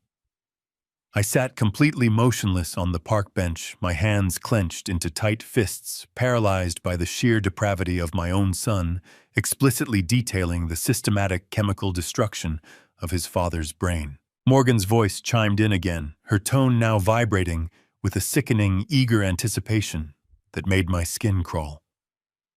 She asked Derek exactly what the next crucial phase of the plan would be once the heavy sedatives fully took hold of my vulnerable system. Derek smoothly explained the meticulous theatrical performance they would confidently put on for the rest of the unsuspecting world. Once my engineered chemical deterioration became undeniably obvious to anyone who looked at me, they would seamlessly begin playing the sympathetic roles of the deeply concerned, thoroughly devastated children. They would express profound, fabricated sorrow and heartbreaking worry to our wealthy neighbors, the diligent household staff, and any of my former corporate business associates who happened to call the house. They would carefully construct an impenetrable, entirely sympathetic narrative surrounding my sudden, tragic decline. Derek explained that this theatrical performance was absolutely critical to their success.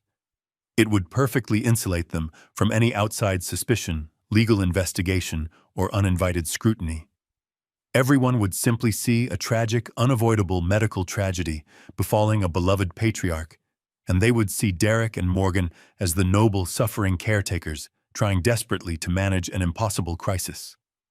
No one would suspect that the loving son and devoted daughter-in-law were actually the ruthless architects of the entire collapse, With the public narrative perfectly established and my mind thoroughly compromised by the untraceable chemical sedatives, Derek meticulously detailed the final lethal legal maneuver. He explained that once I was sufficiently confused, visibly trembling, and completely incapable of basic rational thought, the dirty, unlicensed Dr. Aris would make a formal, highly documented house call. Aris would conduct a completely rigged, entirely fraudulent cognitive assessment right there in the grand living room of the Bellevue mansion. He would deliberately ask me simple questions that my heavily drugged, chemically battered mind would undoubtedly fail to successfully answer.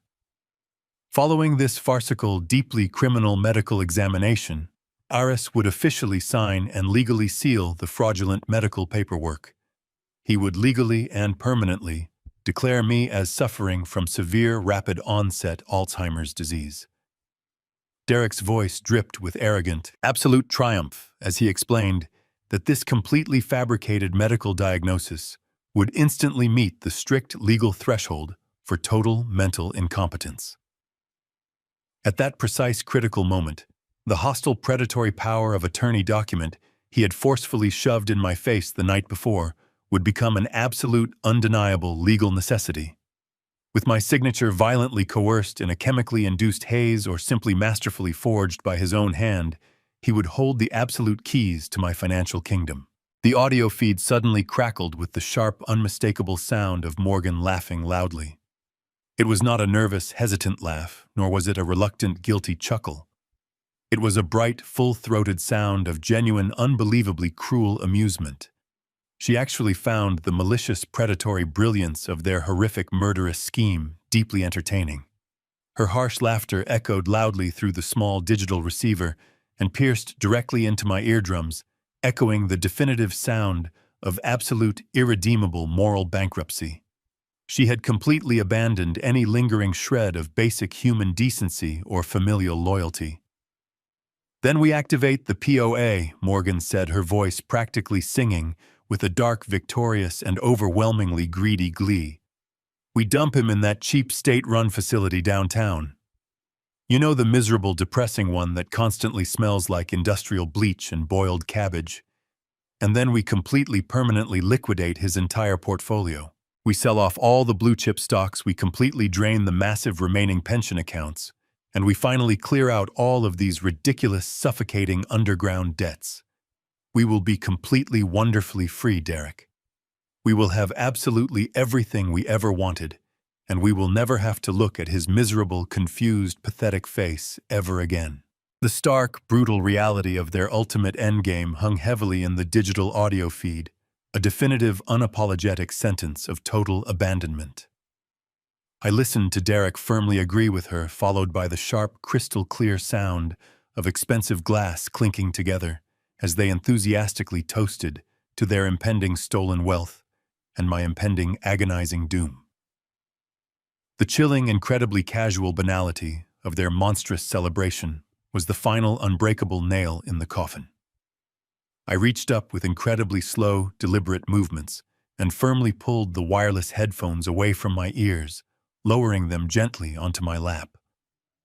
I stared out across the empty, freezing park, watching the wind strip the last dead leaves from the ancient oak tree.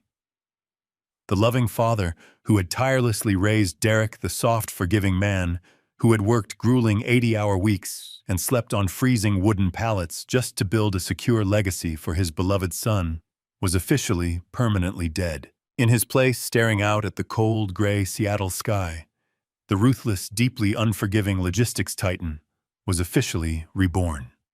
I felt the familiar ice-cold adrenaline pumping through my veins. They had foolishly assumed I was a weak, vulnerable target ready to be slaughtered. But they had absolutely no idea the terrifying depth of the devastating, calculated vengeance I was about to meticulously unleash upon their fragile, entirely fraudulent lives. I pulled my coat tightly around my shoulders and walked briskly away from the cold wooden bench. The crisp autumn air felt sharp in my lungs, a stark contrast to the suffocating darkness I had just witnessed through that digital audio feed. I climbed back into the driver's seat of my quiet sedan, my hands gripping the leather steering wheel with a renewed, unshakable purpose. I did not drive toward the police station. As a man who had spent decades navigating the treacherous waters of corporate law and high-stakes logistics, I knew exactly how the judicial system operated. The audio recording, captured by a hidden device placed without consent in a private home office, was entirely inadmissible. It was the fruit of the poisonous tree. If I walked into a precinct and handed them that file, any decent defense attorney would have the evidence thrown out before the ink on the police report was even dry. Worse, it would immediately tip Derek off. He would destroy the sedatives, pay off the unlicensed doctor, and completely bury his tracks. I could not afford to give him a single warning. I needed him to blindly walk into a devastating legal trap, completely convinced of his own untouchable brilliance, until the very moment the steel jaws snapped shut around him.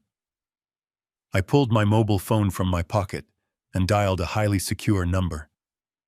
Mitchell answered on the second ring, his low, gravelly voice cutting through the quiet of my car.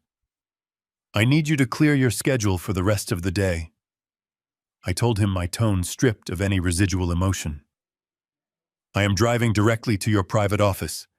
We are moving from reconnaissance to active warfare." Mitchell did not ask a single unnecessary question. He simply grunted his affirmation and ended the call. The drive back to the city was swift and deeply focused. When I arrived at Mitchell's discreet wood-paneled office, he was already waiting for me behind his massive desk. He had closed the heavy blinds, casting the room in a dim, serious light. I sat in the leather chair opposite him and laid out the entire horrific reality. I detailed the panic in Morgan's voice regarding the massive underground gambling debts. I explained the fast-approaching deadline dictated by violent loan sharks. And finally, with a voice as cold as glacial ice, I relayed Derek's meticulously calculated plan to chemically sedate me, forge a fraudulent medical diagnosis of rapid-onset Alzheimer's, and lock me away in a dismal psychiatric ward. I watched Mitchell's seasoned, weathered face harden into a mask of pure professional fury. He had seen the absolute worst of human nature during his long legal career, but the sheer intimate cruelty of a son planning to chemically destroy his own father's mind clearly struck a deeply personal chord. He leaned forward, resting his elbows on the polished wood. "We cannot use the audio in a courtroom," Robert Mitchell stated bluntly, confirming my own initial assessment. "It is highly illegal surveillance, but it gives us the ultimate tactical advantage. We know his exact timeline, we know his exact methodology, and we know his exact pressure points. If he is desperate enough to poison you by the end of the month, he will make a fatal, sloppy mistake. We just need to give him the rope to hang himself." I nodded slowly in complete agreement.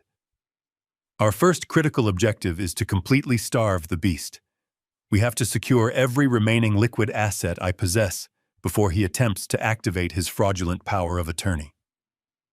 Mitchell opened his encrypted laptop and immediately pulled up my master financial portfolio. "We need to construct an impenetrable fortress around your capital," he explained, his fingers flying rapidly across the keyboard. "I am drafting the documents to immediately transfer the entirety of your remaining liquid wealth into a highly secure, irrevocable blind trust. You will officially surrender direct, accessible control of these funds to a designated neutral third-party fiduciary. By legally distancing yourself from the assets, you render the power of attorney document entirely useless. Even if Derek successfully drugs you and secures that fraudulent signature, he will find absolutely nothing but locked vaults and impenetrable legal walls." We spent the next 2 hours meticulously executing the transfers. I signed mountain after mountain of digital authorizations, legally moving millions of dollars out of my personal checking and investment accounts. I watched the balances drop to zero, feeling an immense, powerful wave of immense satisfaction. Derek thought he was closing in on a massive life-saving fortune. He was completely unaware that the vault was already completely empty. I was systematically dismantling his lifeline while he was still busy counting his stolen gold. With the liquid capital securely fortified, I leaned back in the heavy leather chair and steepled my fingers together. "We have secured the cash," I said, softly staring directly into Mitchell's sharp eyes. Now we need to focus our attention on the primary asset. We need to handle the $3.5 million Bellevue mansion. Mitchell stopped typing and looked up, a dark, incredibly knowing smile slowly spreading across his face. He knew exactly what I was talking about. When I originally purchased that sprawling estate for my son, I had allowed him to handle all the daily utility bills, the property taxes, and the exorbitant homeowner association fees. I had done this deliberately to give him a profound sense of personal responsibility, to help him build his credit profile, and to make him feel like the undisputed master of his own castle. Derek genuinely believed that because he paid the monthly maintenance invoices, he was the true legal owner of the property. He paraded around the neighborhood, boasting to the wealthy neighbors about his magnificent real estate investment. Morgan constantly flaunted the luxurious custom kitchen and imported marble floors to her vapid social circle, completely convinced that her name was securely etched onto the master deed. But they were absolutely devastatingly wrong. I had never placed that property in Derek's name, nor had I placed it in Morgan's name. I had not even placed the house in my own personal name. As a veteran of aggressive corporate warfare, I always insulated my major investments. I had routed the entire $3.5 million cash purchase through an obscure holding company named RM Holdings, LLC. It was a private, unlisted entity that I controlled with absolute, unquestionable legal authority. Derek had never bothered to hire a competent lawyer to review the final closing documents. He was too arrogant, too blinded by the sparkling illusion of instant, unearned wealth to verify the actual legal structures holding his life together. He was living in a multi-million-dollar fortress, completely oblivious to the fact that he was nothing more than an easily removable temporary tenant. I reached across the wide mahogany desk and firmly tapped the polished surface.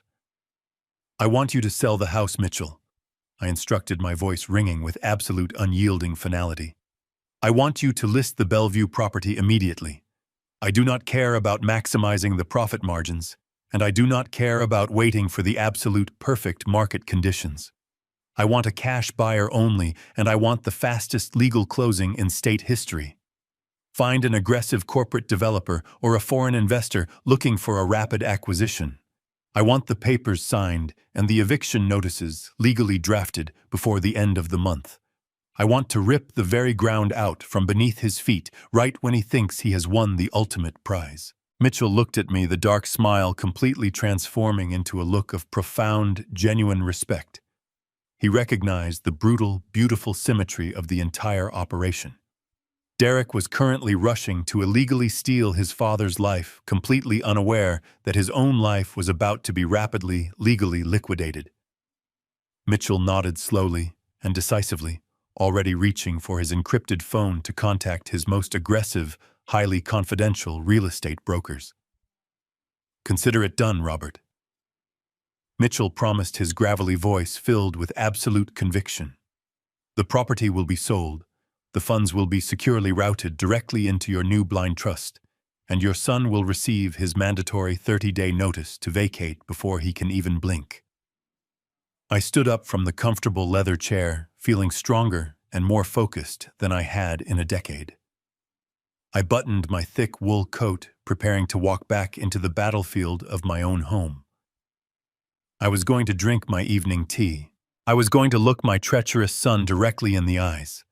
I was going to play the tired, confused victim perfectly, completely masking the enormous, lethal storm raging inside my chest. The final absolute legal trap was now completely flawlessly set, waiting to be fiercely sprung. My ultimate glorious victory was undeniably assured. I am ready. Thursday evening descended upon the Bellevue mansion with a heavy, oppressive gloom. The rain from the previous night had finally stopped, leaving behind a thick blanket of gray fog that pressed tightly against the floor-to-ceiling windows of the grand living room. I sat in my usual high-backed leather armchair near the unlit fireplace, a thick woolen blanket draped carefully over my knees. The physical setting was incredibly tranquil, but my mind was operating with the rapid, calculating precision of a military general awaiting an imminent enemy advance. I knew exactly what was coming. I had spent the entire afternoon mentally rehearsing every single physical movement, every subtle facial expression, and every deliberate vocal hesitation. The trap was fully set, the legal barricades were entirely secured, and all that remained was the final critical performance. I let my shoulders slump forward, forcing my posture to reflect the image of a tired, rapidly declining old man. I slowed my breathing, closing my eyes halfway, as if simply staying awake required a monumental effort. The heavy oak doors of the living room creaked open, breaking the profound silence. I heard the soft, measured footsteps of my son approaching across the plush Persian rug. I did not immediately open my eyes.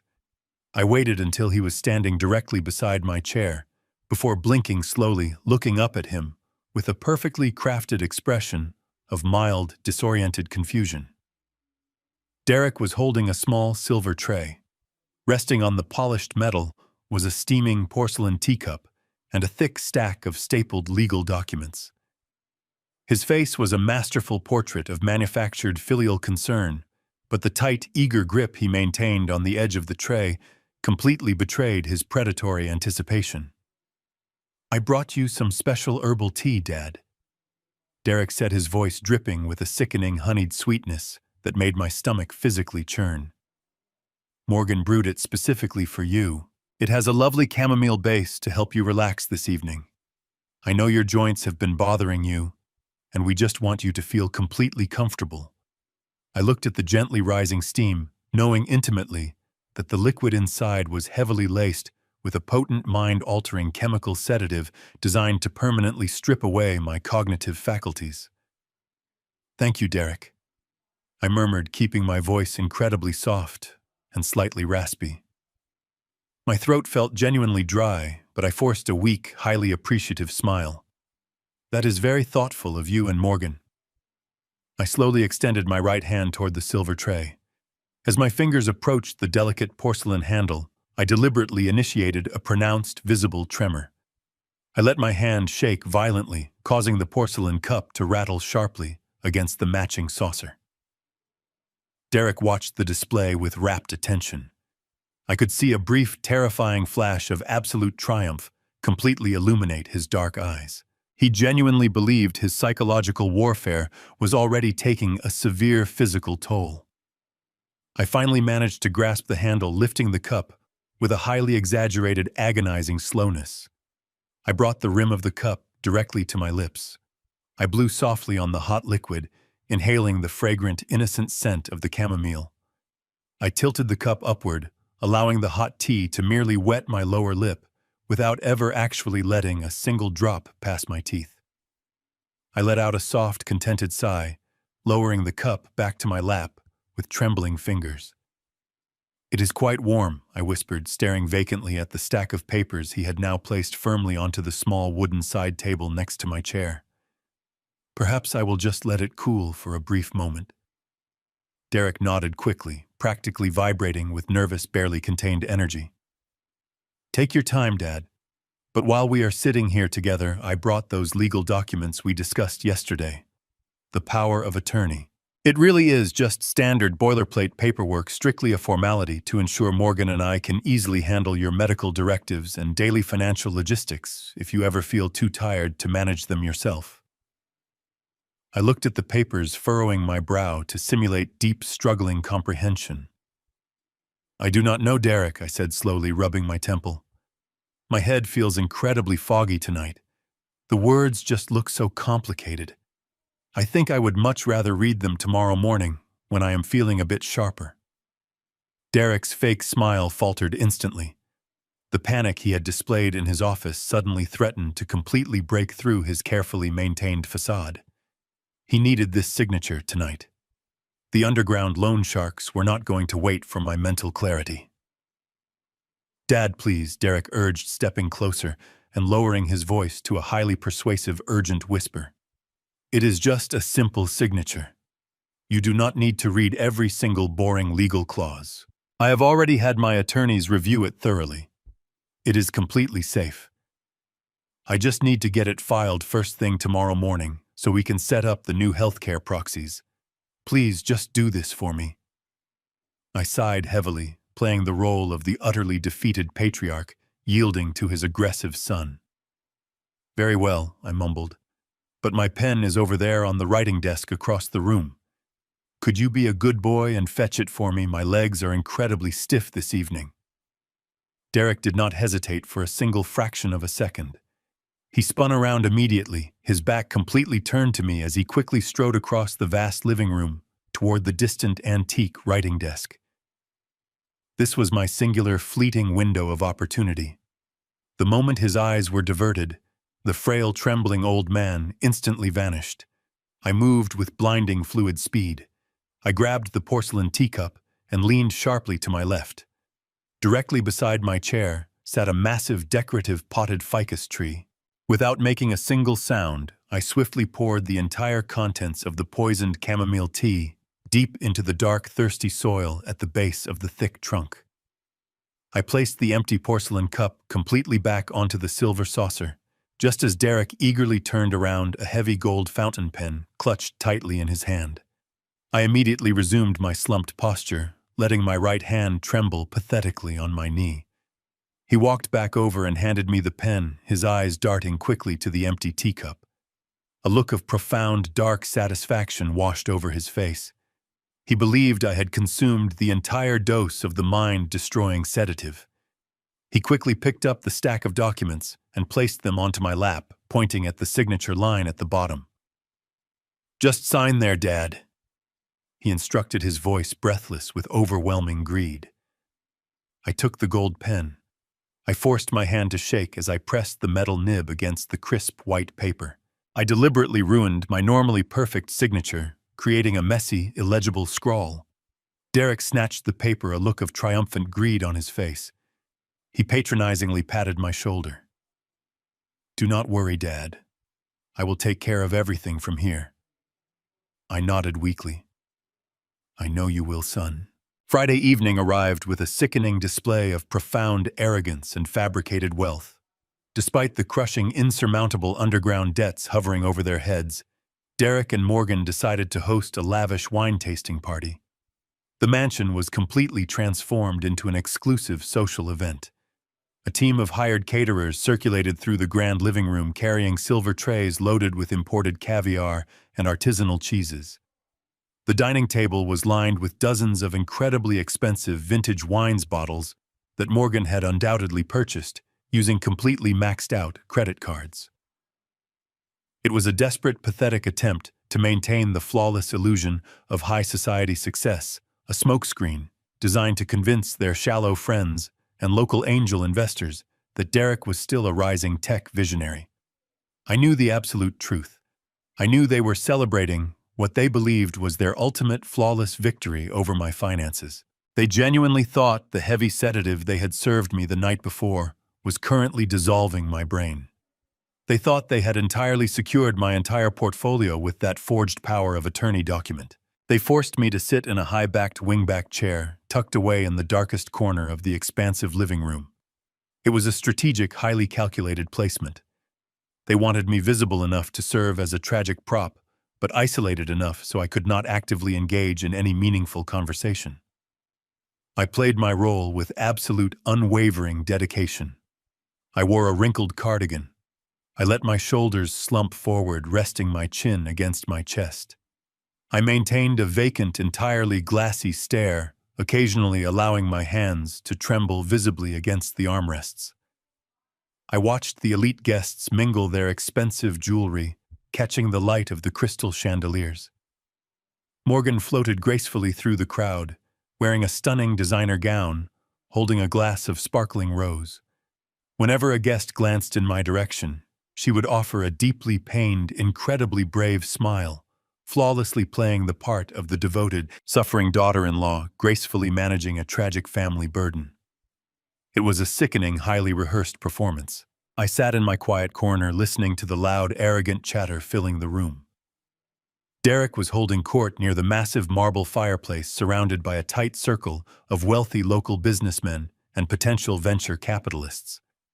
He looked incredibly smug, swirling a glass of dark red wine, his chest puffed out with completely unearned pride. He was spinning elaborate, entirely fictitious tales about his non-existent software company, bragging about phantom algorithms and massive impending corporate buyouts. He lied with such effortless, fluid ease that it was genuinely terrifying to witness. I watched him smile, knowing intimately that his entire world was a hollow, fragile shell. He had absolutely no idea that earlier that very afternoon, Mitchell had officially finalized the rapid cash sale of the entire Bellevue estate.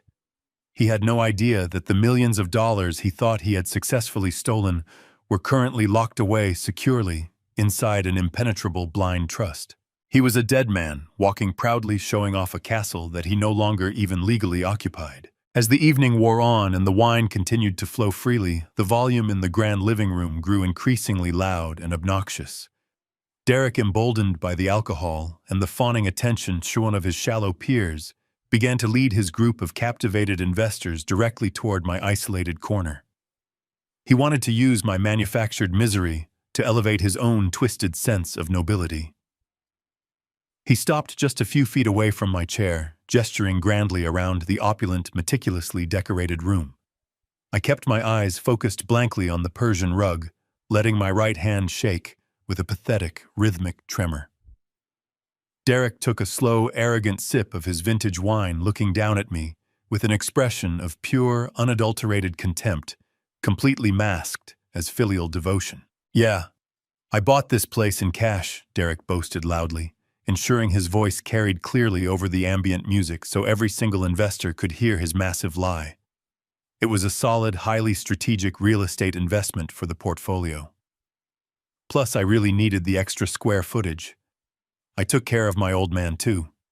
I moved him in with us so we could give him the proper round-the-clock supervision he requires. You know how it is with the elderly. You just have to step up and take the heavy reins when their minds start to go. It is a massive financial burden, of course, but family always comes absolutely first. A collective, sickening murmur of profound sympathy rippled smoothly through the small group of wealthy men. They nodded approvingly, raising their crystal wine glasses in a silent, respectful toast to Derek's incredible generosity and noble character. One of the men, a tall executive with slicked-back hair, looked down at me with an expression of deep, condescending pity. "It is incredibly admirable of you, Derek," the executive murmured softly. "Alzheimer's is such a brutal, unforgiving disease. He does not even seem to know where he is tonight. It must be so incredibly difficult for you and Morgan to watch him completely fade away like this." Derek sighed heavily, placing a gentle, highly patronizing hand directly onto my trembling shoulder. "It breaks my heart every single day," Derek whispered, layering his voice with a thick, entirely fabricated sorrow.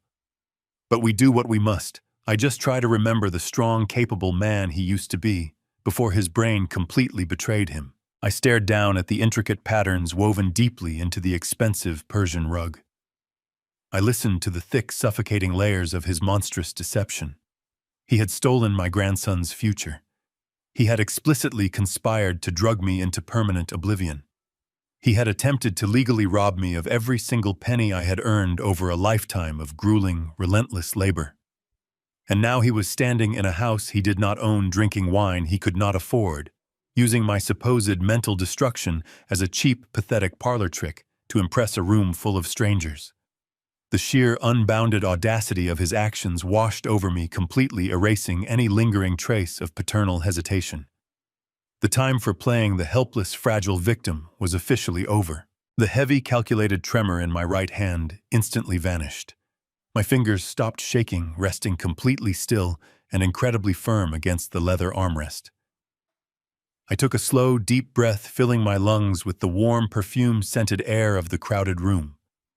I let the false, vacant glaze completely clear from my eyes, replacing the manufactured fog with a sharp, piercing, and devastatingly cold clarity. I did not say a single word. I simply placed my hands flat against the sturdy arms of the wingback chair and pushed myself upward. The movement was incredibly smooth, completely devoid of the slow, agonizing stiffness I had rigorously faked for the past 48 hours. I stood up to my full height, straightening my spine and pulling my shoulders back.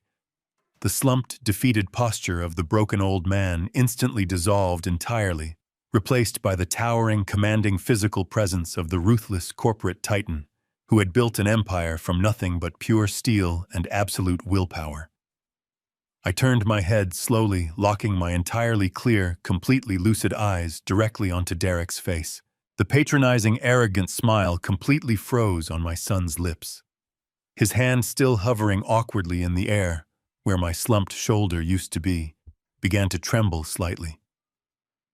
He stared at me, his eyes widening in sudden, profound confusion, as his brain desperately tried to reconcile the frail, chemically sedated victim he expected with the terrifyingly alert, powerful man currently standing right in front of him.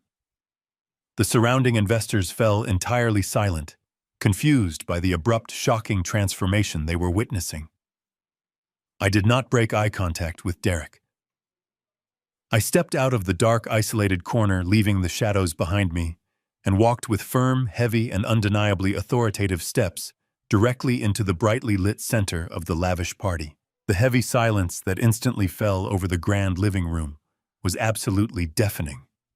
The ambient jazz music playing softly from the hidden speakers seemed to entirely fade away, swallowed by the sudden, suffocating tension. Every single eye in the lavish room was locked securely onto me. The wealthy investors, the socialite friends, and the hired caterers holding silver trays of expensive caviar all stood completely frozen like ornamental statues. Derek took a hesitant step backward, his polished leather shoes slipping slightly on the expensive Persian rug. His mind was clearly struggling to process the impossible reality standing directly there. The frail, heavily sedated old man he had openly mocked just moments ago had completely vanished into thin air. In his place stood the commanding, deeply unforgiving founder of a massive logistics empire. Derek swallowed hard, his throat bobbing visibly under his crisp collar. He plastered a highly nervous, incredibly fake smile onto his pale face and stepped forward, reaching out a trembling hand as if he were approaching a highly volatile psychiatric patient. "Dad, let us get you back to bed," Derek said, his voice cracking with panicked desperation. "You are clearly having another one of your confused episodes.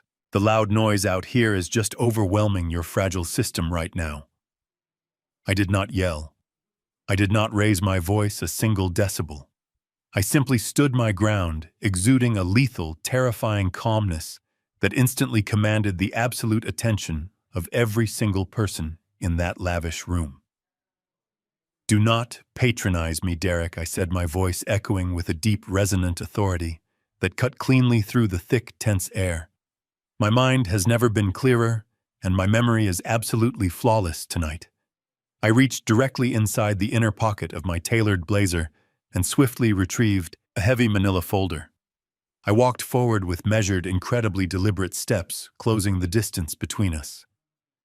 The wealthy guests automatically parted, creating a wide, undeniable path for me. I stopped directly in front of the massive glass coffee table situated in the center of the room. I raised the thick manila folder and dropped it forcefully onto the glass surface. The sharp, heavy smack echoed loudly, making several of Morgan's shallow friends physically jump in shock. "That folder contains the absolute truth about your brilliant tech visionary," I announced, addressing the captivated room, while keeping my cold eyes strictly fixed onto my son. "There is no Series B funding round. There is no revolutionary software algorithm. Derek's precious startup went completely bankrupt over 14 months ago." A collective gasp rippled through the gathering of elite investors. Derek's face drained of all color, transforming into a sickly, translucent white. He opened his mouth to speak, but absolutely no words materialized. "He is completely unemployed." I continued, my voice entirely merciless and steady.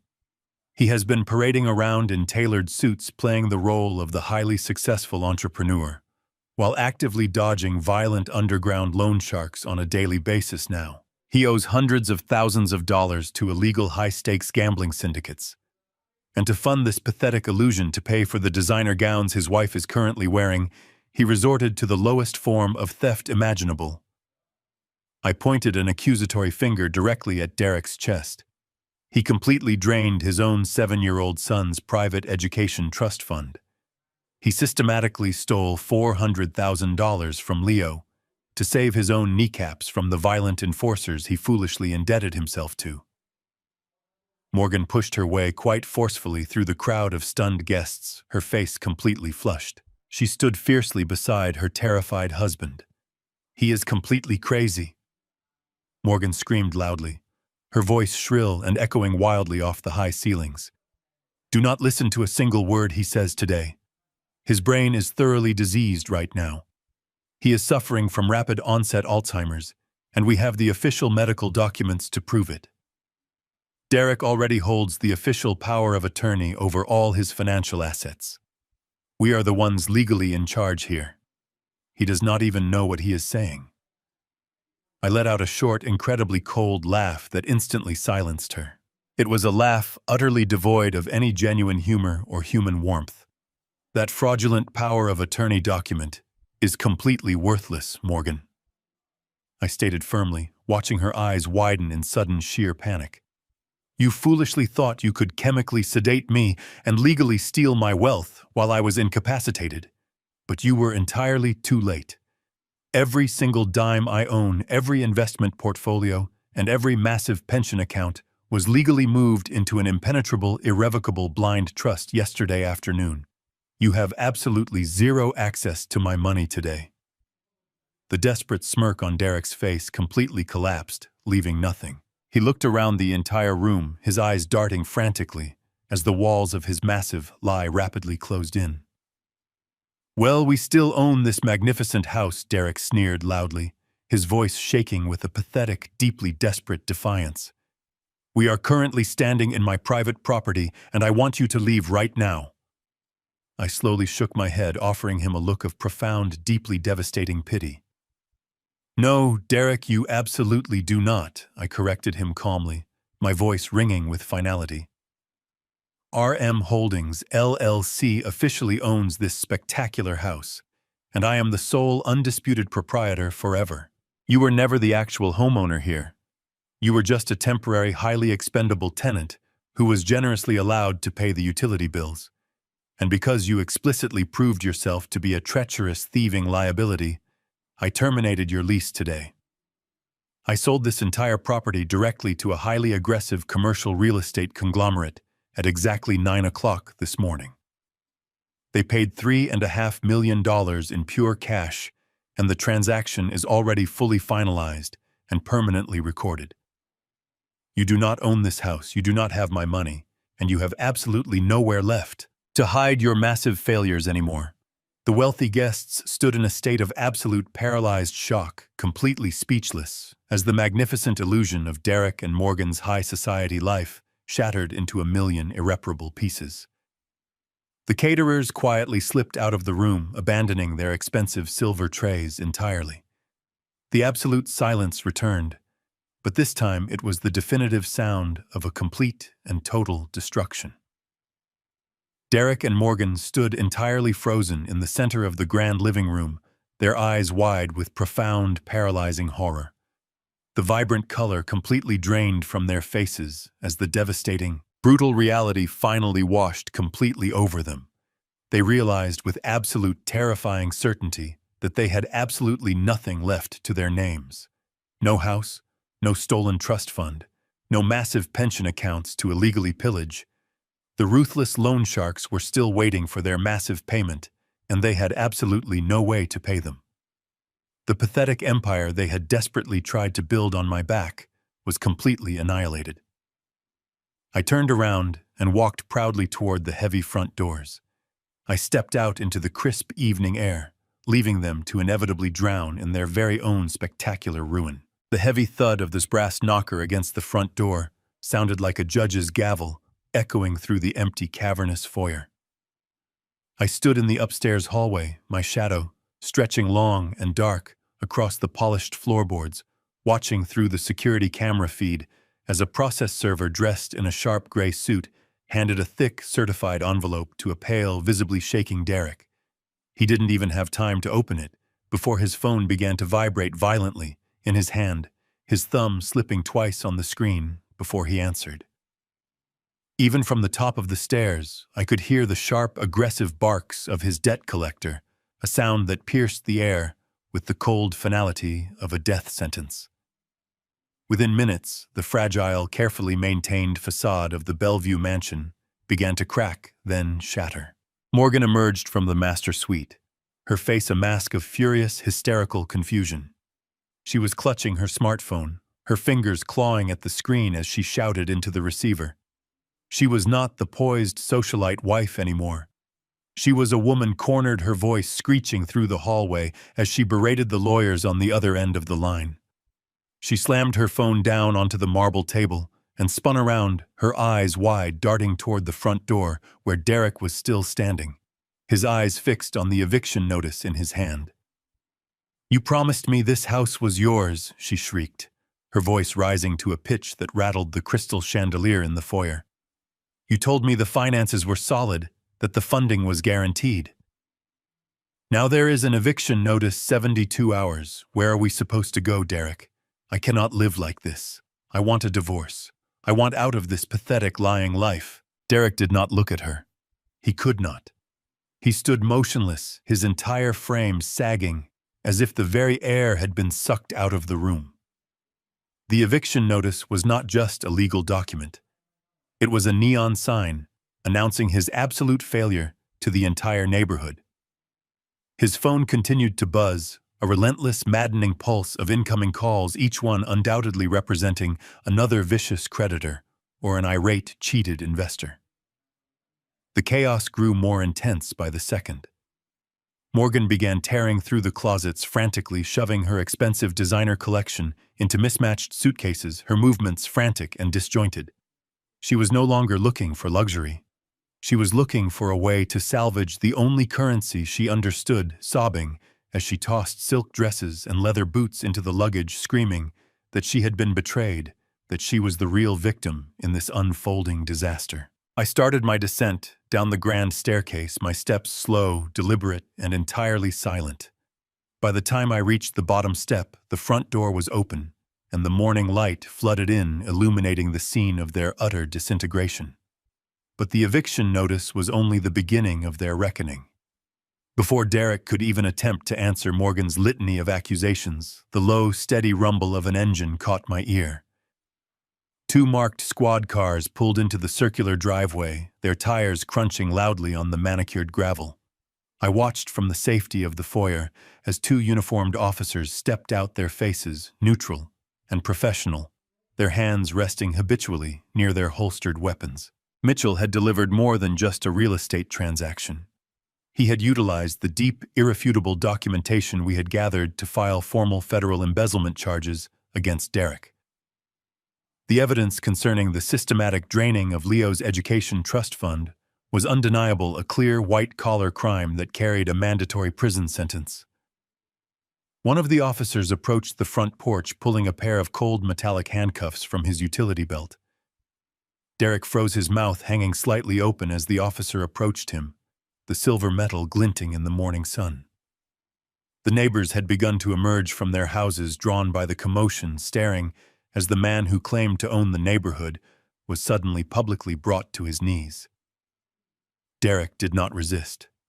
He watched, completely paralyzed, as the officer seized his wrists, the harsh metallic click of the handcuffs echoing across the driveway like a final permanent judgment. Morgan watched from the doorway, her hands flying to her mouth, her suitcase spilling open and scattering her expensive belongings across the porch. As Derek was pushed toward the back of the squad car, she lunged forward, not toward him, but toward me, her eyes filled with a desperate, pathetic hope.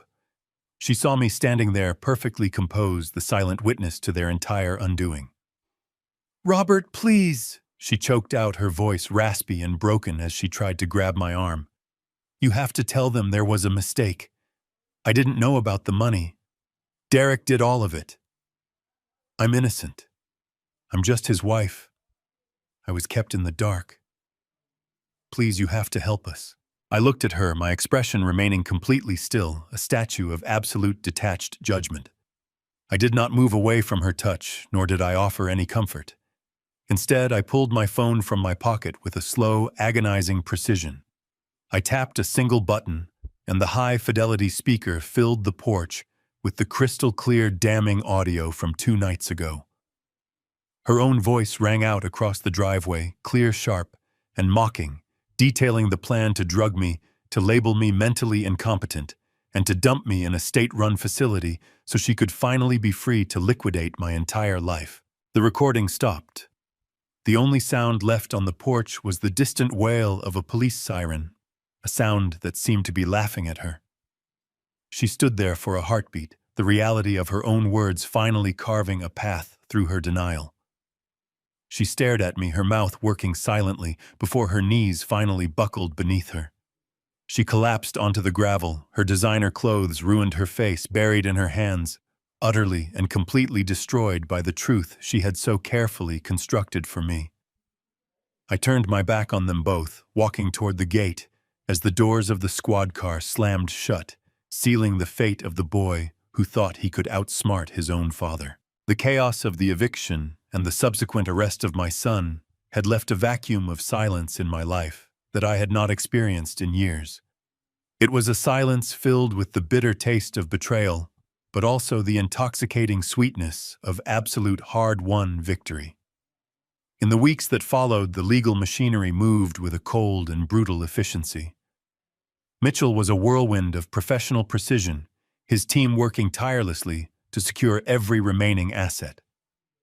We presented the mountain of evidence, not just of Derek's gambling debts and the fraudulent medical schemes, but the explicit documentation detailing the systematic embezzlement from little Leo's trust fund. The judge did not hesitate. Given the overwhelming proof of criminal intent and the clear danger Derek and Morgan posed to the child, the court granted my petition for full emergency custody with no visitation rights. The weight of that decision felt like a physical burden lifting from my chest, replaced by the profound, grounding responsibility of protecting the only innocent life in this entire miserable saga. I moved Leo out of the reach of the toxic debris that had been his parents' lives. We traveled west, leaving the dark, echoing halls of the Bellevue mansion behind us. My destination was a secluded, serene cabin perched precariously on the rugged edge of Lake Tahoe. It was a place I had purchased decades ago, a sanctuary where I had once come to escape the relentless grinding pressures of the corporate world, though I had rarely visited it since my business ventures exploded into an obsession. Now it served a far more noble purpose. The morning air at the lake was impossibly crisp, carrying the sharp, clean scent of mountain pine and the refreshing metallic tang of cold, deep water. I sat on the weathered wooden dock, my worn boots dangling just above the surface, watching the sunrise paint the sky in hues of burnt orange and soft, bruised purple. My fishing rod rested gently on my lap, the line cutting a fine, shimmering path through the glass-like water. Beside me, Leo sat cross-legged on the planks, completely absorbed in a massive steaming plate of eggs and bacon that I had prepared in our rustic kitchen just an hour before. He was wearing an oversized flannel shirt that swallowed his small frame, his hair windswept and messy. For the first time since this nightmare began, the hollow, haunted look in his eyes had been replaced by a bright, inquisitive spark. He laughed, a sudden melodic sound that seemed to dance across the stillness of the lake as a curious duck drifted nearby. He was safe. The toxic parasites who had sought to consume everything I had built were either rotting in a holding cell or desperately drowning in the legal and financial bankruptcy I had meticulously engineered for them. I looked out over the vast, expansive mirror of Lake Tahoe, watching the ripples from my line slowly expand toward the horizon. I thought about the man I had been when I first bought this cabin, a man who believed that if I simply provided enough, worked hard enough, and accumulated enough, I would naturally secure the loyalty and love of my descendants. I had provided, blindly pouring fortune after fortune into Derek's grasping hands, foolishly believing that material abundance could bridge the character gaps that his own entitlement had created. I realized now, with a clarity that stung, that I had failed to raise a son because I had prioritized the size of his inheritance over the quality of his spirit. I had given him the world without teaching him the value of the ground beneath his feet, but I would not make the same mistake twice. The ruthlessness I had been forced to summon to burn their world down was not a cruelty, but a necessary fire. Sometimes the greatest act of love is having the iron will to destroy everything that has become rotten, to clear away the suffocating weeds, so that the small, fragile things can finally breathe and grow. I was no longer the distracted, wealthy father who let others define his family's values. I was a man reborn, a guardian, who had learned that true protection requires the strength to act, the intelligence to plan, and the cold, unyielding resolve to see justice through to the very end. Leo nudged my arm, pointing excitedly at the end of the line as it began to twitch against the surface. His face was lit with the simple, uncomplicated joy of a child who was finally living, not just surviving. I leaned forward, my hand steady, feeling the pulse of the line in my fingers. I was home. I was finally truly present. The past had been liquidated, the debts had been collected, and the future was a clean, uncharted landscape. I cast my line back into the depths, watching the sunlight sparkle on the water, knowing that whatever challenges awaited, I had finally forged the strength to shield the ones who truly mattered from the shadows. The cabin stood silent and strong behind us, a monument to a new beginning, as the sun climbed higher, warming the world, and we simply sat there together in the perfect healing quiet of the morning.